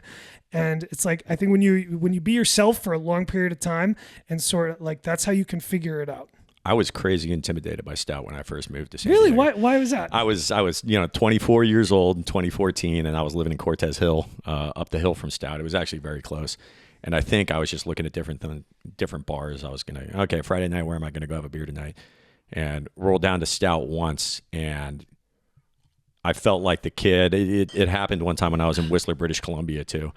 When I was at Whistler, I rolled into a bar. When I was 19 years old, rolled into this bar in Whistler, British Columbia, and hockey is on every TV. And like an idiot, I just sit down at the bar and strike up a conversation with the guy sitting to the left of me, and I say, "Is there a game on tonight?" And this Canadian in Whistler just looks at me and goes, "What kind of stupid question is that?" And then, so I was 24 years old in Cortez Hill, and I rolled in there, and I was like, "Oh, I'm not a hockey fan." And there's hockey everywhere, and the Bruins fans are shouting. And I was like, I am so out of my element here, and I can't even speak up because one of these Bostonians is going to punch me in the throat if I say something stupid. So I was crazy intimidated. So I actually, I didn't hang out there from 2014 to 2018, except for maybe a couple of times. And it wasn't until Ben Aspalm, good friends with Mark and Dave and Adrian. Ben told me, he was like, no, you gotta, now that you started watching hockey, I became a hockey fan in 2016 and then would always watch hockey with Ben when we were living in Florida. And he was like, yeah, come check this out. Now that you're actually a hockey fan, you'll appreciate a little bit more of this go around. And that's what it was. And that's when I came in 2021 and actually started hanging out. And then, Ben always made the point where he goes, hell, Ned, you're more of a regular there than I am nowadays. Yeah, dude. So, but yeah, I think we create a welcoming. It was kind of funny that I was so intimidated by it beforehand that I was like, oh, no. I was like, these guys are actually cool. But no, man. I grew up a lot between 2014 and 2021 though too. So I was 7 years older and not as easily intimidated probably. I think that I genuinely feel like if you're a decent person, we do welcome everybody in. I think that it's not about like I've said this before. It's not about what you look like or how much money you spend or how much money you tip or how cool of a bartender job you have. It's like, dude, if you can just come in and like be social with all the other people, we will welcome you in 100%. You'd be fucking surprised. That doesn't always happen. Yeah. You know what I mean? But it's like, look, it's Sandy. It's a big city that's on a beach town in Southern California, the border. And in the Gaslamp, right outside the Gaslamp district. And we do, have to escort people out sometimes. And it's like, shit does, there's a lot of mental health issues in that neighborhood. The neighborhood has changed in the 18 years that they've been there. But yeah, dude, it's cool, man. We love having you too, bro. You always bring good energy, and we've never fucking, hold on, Ben. I got to take a pee real quick. Sorry, hold on, take 5. So to cage it, like person in the military, you Yeah. know, when they come forward and they say like, okay, I have mental health issues, and immediately you go like, okay, how are we going to manage that? I always have to look at it through a different lens than someone who is a civilian or someone that I meet at the public house and they tell me they're going through some struggles and I want to, you know, tell them, hey, this is what I've done to manage and maybe it'll work for you. But the biggest difference I've always found is this. My sister would describe there's really three things that a person can do to manage mental health issues. One of them is medication. Plain and simple. For people who think that like being on antidepressants or taking medication to deal with mental health issues is, if there's a stigma against it, that's because it's stupid. One of the biggest things my sister did with her research is basically validate that medication works. Even the smallest mental health issue has to deal with brain chemistry. And if your brain chemistry isn't working, medication helps with that. Another part, she calls it, I have called it the triangle based on what she's told me. So like medication is one part. Another part is therapy. And not all therapy is created equal. There's therapy with like a psychiatrist. There's, you know, hell, people do shock therapy and people do all sorts of different stuff. Or some people just go to a therapist to talk and vent. And then the third one is what I consider like coping mechanisms, or like coping mechanisms have a negative connotation. Like, oh, you're just coping. You're coping with something. And I go, that's not necessarily the case. For me, a big one I do is I write. Some people call it journaling. I really don't like journaling aspect of it. And part of it was in the notes that I sent you for this. It was like, hey, this is just a stream of consciousness. It's how I write. So I actually, no kidding, when I was in a very depressive state back in 2014 to 2016 timeframe, had found out that my wife at the time was cheating on me, adultery, horrible situation, and I was dealing with all that.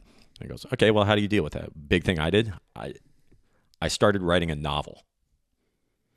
And I got about 2/3 of the way through it, and I bookshelved it, and that was it. So I love it, and it's because that I got opened up to the world that was authoring and writing and noveling. So I love talking to novelists and people who write, you know, fiction, nonfiction, writers in general, because it was like, cool, I now have a little bit of familiarity with that. I'm an amateur novelist at best, but that is something that I used as a coping mechanism, and it worked very effectively. But what I always look at folks in the military is I go, all right, here we go. That's the triangle: medication, therapy, and coping mechanisms. Medication's out. Flat out, I can't go take antidepressants. It will down me. It will affect my job. They will consider taking away my security clearance. And for any person who says that's not the case in the military, I've seen it happen enough times that it's not true. And I wish people in the military would be a little honest about that and say like, no, I cannot continue to do my job and take medication that would help with my mental health issues because I know you're going to take aspects of my job away. And it's okay. And I've gotten to a point now where I was like, cool, I'm confident I don't need it. That's because I leverage the other two aspects heavier. So that's a big difference I've always found between civilians and military personnel. And that's why there's a perception in the military that people don't go after the resources that are available to them because they're worried about losing their jobs. And a big thing I realized is the best thing that got me through my depressive state was being able to go back and work. Being able to go back and fly helicopters. To me, that was the most important thing. Was I said, I need to get back in the cockpit. I need to go do my job. That's going to make me more mentally strong and mentally fit and not depressed. But I was like, but if you take that away from me, now I'm just going to be sitting in my apartment alone with my thoughts because you took away a part of my job. So that's why so many people in the military I've found are reluctant to admit that they have those problems, or they'll admit that they have those problems, but they won't pursue the resources that are available because they don't want to have their job taken away from them. That happens a lot, and it's a big problem. And I wish the Navy would recognize that and be like, The other aspect I think that the Navy falls short on is, in the Navy and military in general, and again, this is not the official stance of anything, it's just my opinion from what I've seen. My circumstance, I was afforded a therapist through the military, and they said, cool, you got 8 sessions. Well, actually, they said you have 4 sessions. So part of that is insulting on the front end, because I go, oh, really? You think 4 one-hour sessions is all it's going to take for my mind to get back to 100%? And then I got to the end of that 4th session, and they said, okay, this clearly hasn't solved the problem. We'll give you another 4, but that's it. You're done after those 8. And I got to the 7th session, and my therapist actually told me, your job now needs to be convincing me that you're okay to go back to fly. And I was like, okay, but we're not going to talk about how this problem is going to persist even if I do go back and start flying. So the military always approaches things with, okay, it's a problem. We got to solve the problem. How quickly can we solve the problem? How quickly can we get you back in the fight? Yeah. And that's detrimental, because I go, this is not a problem that's ever going to get solved. It's a problem that we need to manage. So I want to get back in the fight. Let me get back in the fight, but we got to manage this forever. It's not going to go away. So that's a big one. So, yeah. Can I ask what? And I understand this is like a little bit sensitive conversation, No, of course. Having a public conversation. Like you said, your wife cheated on you. Like what, like, I guess I would ask what specifically, like, how is that affecting you? So it's, part of it is there are people who are more susceptible to depression, and part of it's hereditary. I found out after my traumatic experience, that traumatic experience was finding out that my wife was cheating on me. I found my mother came to me and said, like, yeah, I've been going to therapy for years. My sister said the same thing. She's like, actually, I'm going to therapy now too. And it became evident. It was like, oh man, I have a family history of depression. It was like, all right. Yeah. Like what specifically do you, so because I guess, like, dude, you didn't do anything in that instance. You had this relationship and this life planned for you, and it didn't go according, and it's heartbreaking. And I'm not trying to say make it light or anything like that. No. But I think like holding on to, like, at the end of the day, it's not like you cheated on somebody. You were a good, kind human being, and I don't know the ins and outs of your relationship, but like, I think to hold on to what like bad things that people have done to us. I don't have the answer to this, but we need to find ways to accept the things that people have done to us and realize that that's actually not a reflection of us. It's a reflection of those shitty people. And whatever reason that people lie, cheat, steal, do those things, like, our character is going to stay the fucking same. And like, we can still have incredibly happy, rewarding, fulfilling lives that and going forward in relationships, and that it's not a reflection of us. Yeah. So the reason I bring up like the single traumatic episode is because after that traumatic episode, came to learn, okay, I'm susceptible to depression. And there's something called traumatically induced depression, where you can be susceptible to depression and not exhibit any of the symptoms of depression.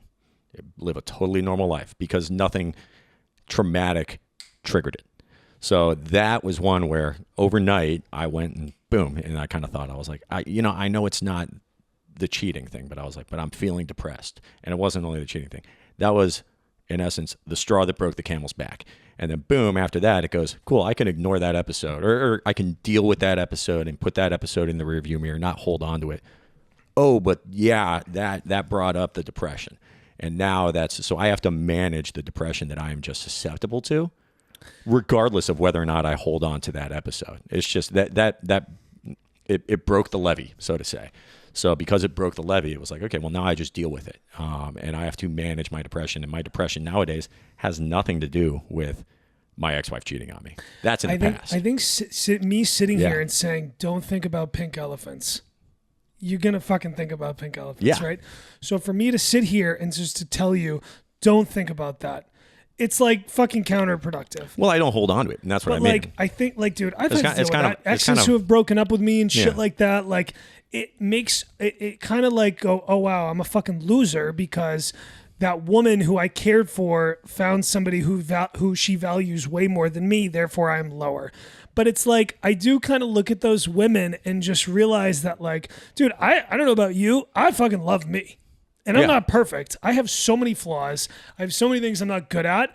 But when people like pass on me, don't want to give me jobs, don't want to date me, don't want to fuck me, I'm just like, that person was not made to be connected with me. That job was not made to be connected with me. And there's an element of your loss, homie. Yeah, a little bit, but it's like, I know what I'm worth. Like, I'm okay. Yeah. I've had girls who I've dated through Stout Public House who tell me to fuck off, and then they come back into the bar with the new guy who's, sorry to tell you, fucking that military, like I was a sniper in the military. And you're like, okay, well, how the fuck do I compete with this guy now? Like, Come on. At first, there's a couple things here. At first, your first reaction is like, fuck, this is who you fucking left me for? I gotta be professional to this, like, this fitness gym rat fucking veteran right here and not call you a fucking cheating whore, you bitch. I want to do those things, but I can't because I have to be professional. And two, it's also like, I mean, dude, I don't know, man. If that's who you're looking for, I'm not that guy. So and that's okay. Yeah. You know what I mean? You want to know what's funny? Like, you were asking the other night about, like, you know, what do I think of Jocko Willink and what do I think of David Goggins? There's another one, and it's kind of a running joke amongst all of our pilots because have you ever heard of this guy Johnny Kim? Yeah. The comedian? No. He's a I think comedian is the only thing he hasn't done. He is a Navy SEAL. No, I haven't heard of him. Doctor, pilot, and now he's an astronaut. So he's a medical doctor, a pilot, former Navy SEAL, and now he's an astronaut. And our running joke is, can you leave some for the rest of us, dude? Like, how am I going to compete with this guy? Seriously. Like, I'm a helicopter pilot, man. That's the only thing I have going for me. And that's one of the 4 things that you chose to do. Like, I don't have an MD to compete with you. And yes, I didn't do combat tours in Iraq with SEAL teams. And like, come on, man. Like, it wasn't one of those things good enough for you that, you know, just leave some for the rest of us. But what's kind of funny by that is it gets back to what you were saying. Like, I know my worth. It was like, if I get supplanted by a person like that, I'm not going to be like, oh, well, what am I missing that person has? Yeah. Well, he's got an MD and a national. I was like, I'm never going to be able to do those sorts of things. That doesn't mean I don't value what I do. And I can look at him and no kidding. The funny story about Johnny Kim was he actually came down and flew with some of the instructor pilots after I had left Pensacola, where they had to teach Johnny Kim how to fly T6s and then helicopters for a little bit of time. And he had like a special syllabus because we knew he was going to go over to NASA to do the astronaut thing. So they made like a special syllabus for him. So it had to have been very funny to be those instructor pilots that flew with Johnny Kim to be like, all right, I'm just here to expose you to what it's like to fly a helicopter before you go off and get shot in a rocket into orbit. Bro, I think when it comes to dating, I think a lot of that shit comes from like, it's almost like ego and status. Yeah. When you feel less than, it's like, oh, the girl that I'm like, I wish I could date the runway model for Victoria's Secret. That kind of girl doesn't want to date me.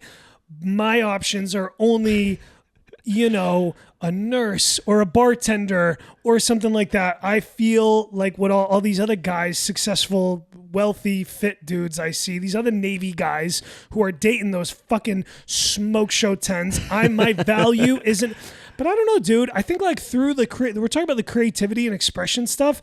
Like, I got something those guys don't. Yeah. Like, well, no, it's no, not even from that. But it's like, dude, like we are these weird, unique people. And yeah, a little bit from that. Like those guys can't sit down here and tell jokes and be a podcaster and be a bartender and have the humility to do things that I do and you can do. It's like we do have these unique values. And I think that's kind of why I asked you to come on the podcast. Yeah. It's like I saw some unique value in you that maybe other people don't see. Yeah. And it's like, I think that's fucking cool, your story. Yeah. You know? And I've never met a single person who I agree everything with what they say. And it's not about status. Like, bro, you're training to be in the Olympics. You fly Navy Blackhawks for a living. Like, that's really fucking cool. You are a catch. You will meet somebody eventually. Oh, yeah. who is going to value those things. Oh, yeah. And like, we're both in our mid-30s, bro. And it's okay that we don't have families and houses and fucking podcasts like Joe Rogan and Jocko Willink, but at this age, you know what I mean? And it's like we do have these long lives with science and everything. We're going to live longer than our families who had kids super early back in the last generation. And it's like, I don't know, man, if you can every day just like try to work towards your goals, whether it's getting in shape or building a business, saving money, you know, advancing your career, making art, you know, it's like I don't know.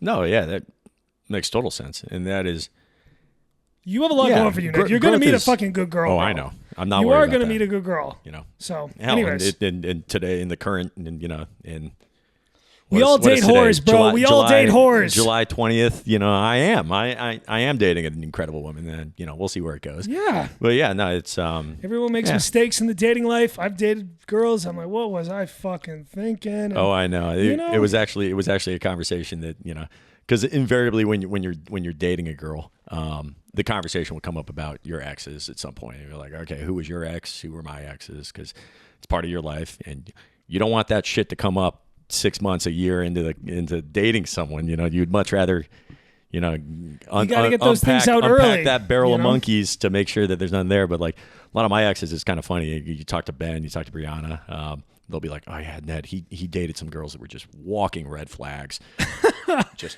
awful psychopaths. Been there. And then you know, they would so when I have those conversations with the girls I date now, it's like, oh yeah, my ex, I don't want to talk about them because they were just walking red flags. And what's interesting about this girl that I'm currently dating now, she's like, well, what makes you think I'm not that? And she's very self-conscious about it. Like, I don't want to be the same red flag that your exes were. And I go, well, don't worry, you're not. And I was like, but to a degree, time will tell. Time will tell. Hopefully a year from now, I'm not having the same sort of conversations. But and part of that is a personal growth thing. Like, hopefully this relationship that I have with this woman means that I get to grow enough that I don't turn into a walking red flag. And hopefully it's the same for her when, you know, she is able to grow in the relationship. And then if it flourishes into something beautiful, that means it's because you weren't a red flag. You weren't a walking red flag, you know? I think when it comes to dating, if you're like self-aware of yourself and trying to grow, and maybe, oh, I have this bad past history. Oh, I have a high body count, or I was promiscuous early, or it's like, if I learn something about myself and I'm trying to be a better version of myself, like those are the kinds of people I want to be around. Yeah. You know? Growth is everything. And I know you talked about it and you know, you said like that's the general theme that you want to get out with this platform is that growth is everything. Growth. How can all I care about, and it's kind of an overarching thing. Every day I wake up and I go, cool. When I go to sleep tonight, I want to be slightly better than I was when I woke up. How do I do that? And part of that is, you know, going to the gym and improving my health. And discipline. Discipline, things like that. And there are times when you don't do that. You know, it's like, okay, you know, it's Pride this weekend here in San Diego, which means there's going to be a lot of parties, which means there's going to be a lot of people going on benders. And yeah, probably not going to make the progress this weekend that I would make other weekends. And, you know, Comic-Con is next weekend. All right, there we go. That's another one out there. But it's growth is long-term and it doesn't happen over the course of one weekend. And people see setbacks, and setbacks don't. It's, you know, it's like looking at the Dow Jones when you look at the stock prices. As long as you can keep trending in that direction, you're good to go. Bro, but there's going to be dips. But the goal is to be better. The goal is not for me to be better next week. The goal is I want to be better 10 years from now.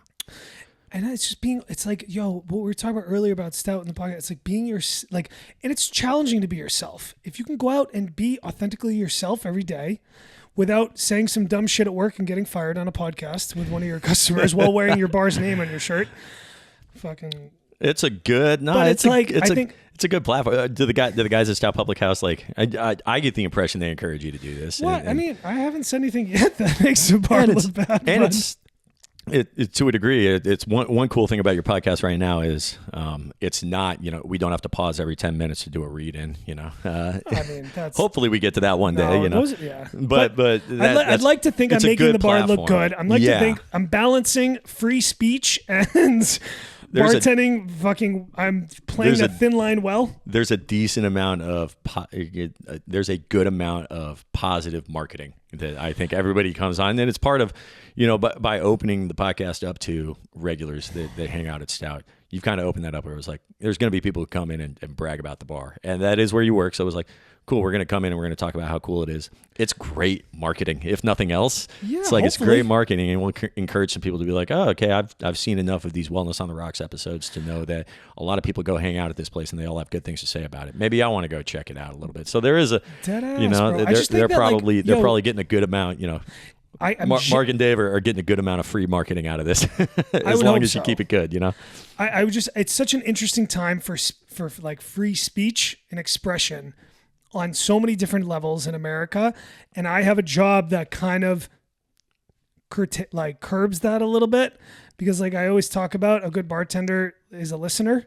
And I think that it's kind of tricky doing something like this because of politics and ideas. I'm just a big believer of free expression. Oh, yeah. And that's not like a conservative viewpoint or a liberal viewpoint. I think that you should be able to express yourself in this country, and whether that's religiously, sexually, politically, it's like, I look at these examples like Colin Kaepernick expressing his belief against police brutality by kneeling for the national anthem, and people fucking hated that. Right. I believe that's his right to express himself that way, peacefully protest against an issue that he believes. You know what? I also believe it's right to say, fuck you, Colin Kaepernick. I think it's wrong that you don't stand for our national anthem. I think both things are okay. And I think it's like, we should be able to have civil discussion and discord on these challenging topics. You know what made Colin Kaepernick so controversial? Not to knock down on that. It's just an example of what you're saying. But remember earlier when I talked about I could care less about, well, not that I could care less. I think everyone should have their views and should be open to and vulnerable and be themselves and not have to hide who they are as a person. Colin Kaepernick was just not that good of a quarterback. No, well, if he was a good quarterback, no one would have given him credit. He took the 49ers to the Super Bowl. Yeah, but he didn't win. I'm a Seahawks fan, man. No, he had some good years. He had some good years. No, I hear that. That argument, dude. When he got benched, he was having a terrible fucking season. And that's when he chose to stop standing for the national anthem and all that. I've been through this argument, dude. Look, I think he was a very talented, athletic quarterback. If you do your job and you do it well, people overlook the other things. There's so... I don't want to say overlook. They look past it, or they don't judge you as harshly for it. I think there's some steps along Colin Kaepernick's road through that protest that he could have chose differently in terms of, he had those opportunities through the tryouts, but he refused because he couldn't bring his own personal cameras. It was all this media thing. Look, we don't have to go down that road. All I'm just saying is I'm an advocate for free speech, and I'm an advocate. I think both the left and the right get that a little wrong. I think they're both a little hypocritical in what we're allowed to express. Yeah. That's my personal fucking opinion. So free expression, I think, is particularly cool one to nug down on, because particularly, so military, we live in offices, and the news comes across in our offices the same way it comes across anyone when they're at work. You pull your phone out and you see a headline. You're like, oh my God, did you guys see this? There's a hesitancy amongst the military to even mention a headline you see, because people think we can't have political opinions in the military.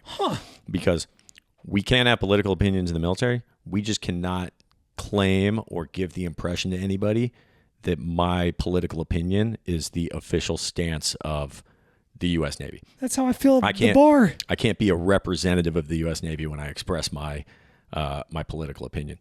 And what's cool about that is, my opinion on the matter, to get to the free expression piece, is I encourage those political conversations. And it's funny, earlier you mentioned it's an old unwritten rule of bartending of how you don't discuss politics at the bar. Why? That's good conversation. No. Because it happened literally fucking 2 days ago. A really good regular animated. And a really good conservative regular and really good liberal regular were fucking screaming at each other. We had to no. That's legit. Yeah. Over alcohol. Look, dude, this is the safe haven where you can come and be yourself and be open and expressed. Politics at the bar doesn't work. And it's not about no conservative views or no liberal views. It's a good rule. It's a fucking good rule. People need to learn how to have civil conversations. Yeah, man. That's what it is. And the bar is no other place different than anywhere else. It was like, I'm not going to get in a shouting match with anybody at the bar or anywhere for that matter, because I want to have a civil conversation, not a shouting match. It's not that those aren't important conversations to have, and you can have amongst yourselves. Yeah. Yeah. Yeah. So I always do that when when those political, like, there are times in the office when people will try to shut down those political conversations, and I will say, no, I want you to have those political conversations. I will stop it if it's not civil, and if it gets personal, but I'm like, have those conversations and encourage it rather than bottle it up and don't talk about it.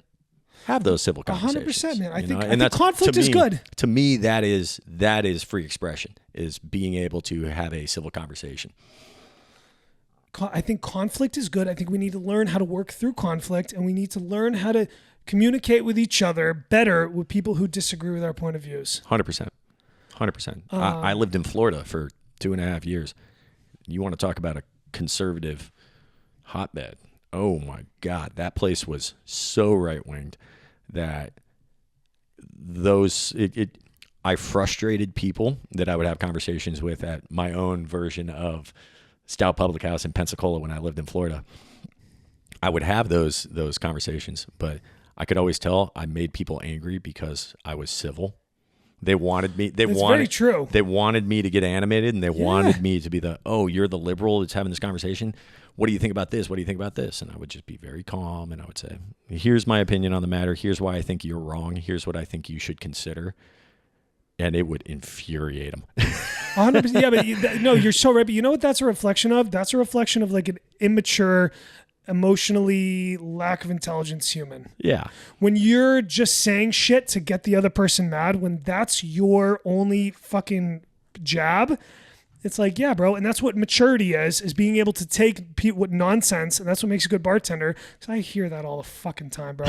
You could tell, bro. You could tell the educated people who are good at debate, regardless whether they're liberal or conservative. And then there's the uneducated, ignorant humans who just spew hate and bigotry. Yes. And it's like, you got to be able to roll with those people. And it's tough because they'll look at you and they'll be like, Ned, with your stupid black shirt and your little stupid fucking girly watch. Oh, and it's like, and you know what I mean? It's like, yeah, great comment. It's like, all right. I can't even, sometimes people say some dumb things. They say so dumb things. I don't even know how to respond because I'm like, I've never even fucking thought of that because it's so stupid. It happens all the time. Happens all the time. Yeah. You know? Yeah. Oh, yeah. No. All right, man. Any closing words or what else, man? Anything else? It's been a great conversation. Yeah, no. You left me with one part when after you read all the notes that I had thought about things we could talk about, and you said like, okay, what would be your one word of someone who is dealing with stuff in the military, dealing with mental health issues in the military? The resources are out there. You don't have to take them, is always what I tell people in the military. I go, the resources are out there. You don't have to take them. And I'm pretty blunt about those resources were available to me. And I took them and they didn't work. That's okay. Doesn't mean they're not going to work for other people. But those aren't the only resources that don't exist. Medication, that's out. Maybe therapy will work for you. Maybe it won't. Focus on that third thing on the triangle, the coping mechanisms. Find out what works for you to deal with mental health and self-awareness. I know you talked about that for a little bit. That's part of it. Be self-aware enough to know that you can have these conversations with people who are your superiors, with people who are your peers. Have those conversations. Be upfront about it. Don't hide that you're going through struggles, because everybody goes through struggles. Your struggles could be heinously bad. You can come and find me and tell me that you're suicidal, and guess what? We're going to deal with it, and we're going to manage it and get you back in the fight. That's the goal. And sometimes that takes a couple of weeks. Sometimes it takes years, and it's never going to go away. So focus on that. What can I do? Because nobody knows themselves better than themselves. Focus on yourself. Be self-aware. Figure out how you are going to cope with the challenges of mental health. And once you figure that out, and I think I got a pretty good grasp on it for myself, but I'm still improving every single day. Focus on those things that it could be writing a novel. It could be having conversations with people in public houses. It could be anything. Those are the things. That's the third element of the triangle. That's the coping mechanism. That's the coolness. Part of my coping mechanism is hanging out with people at a public house and having conversations. That's one of my coping mechanisms. People can look at that and be like, hanging out at a bar is a horrible coping mechanism. No, it's good if it's managed. And that's what I wish people in the military would realize. It's not that the resources aren't there. That those resources, all of those resources I mentioned, the medication, the therapy, everything like that, civilians can do any of those things. For military personnel, there's certain ones that just are not options for us. But that doesn't mean that you can't figure out how to manage it in a very unique and self-aware way. That's always what I try to focus on. So you asked, like, rather than just complain that mental health is a problem in the military, it is a problem in the military. How do you fix it? What are those solutions? The solution, I think, is acknowledging that medication and therapy is as good as it can be in the military, but that doesn't mean that you can't manage it through friendship and through coping mechanisms, healthy coping mechanisms, and self-awareness. That's, I guess, the central thesis I think about mental health in the military and how I think it relates to what I hope you experience at the bar with being a therapist / bartender yourself. So I guess that's my sign off. Cheers, dude. Cheers.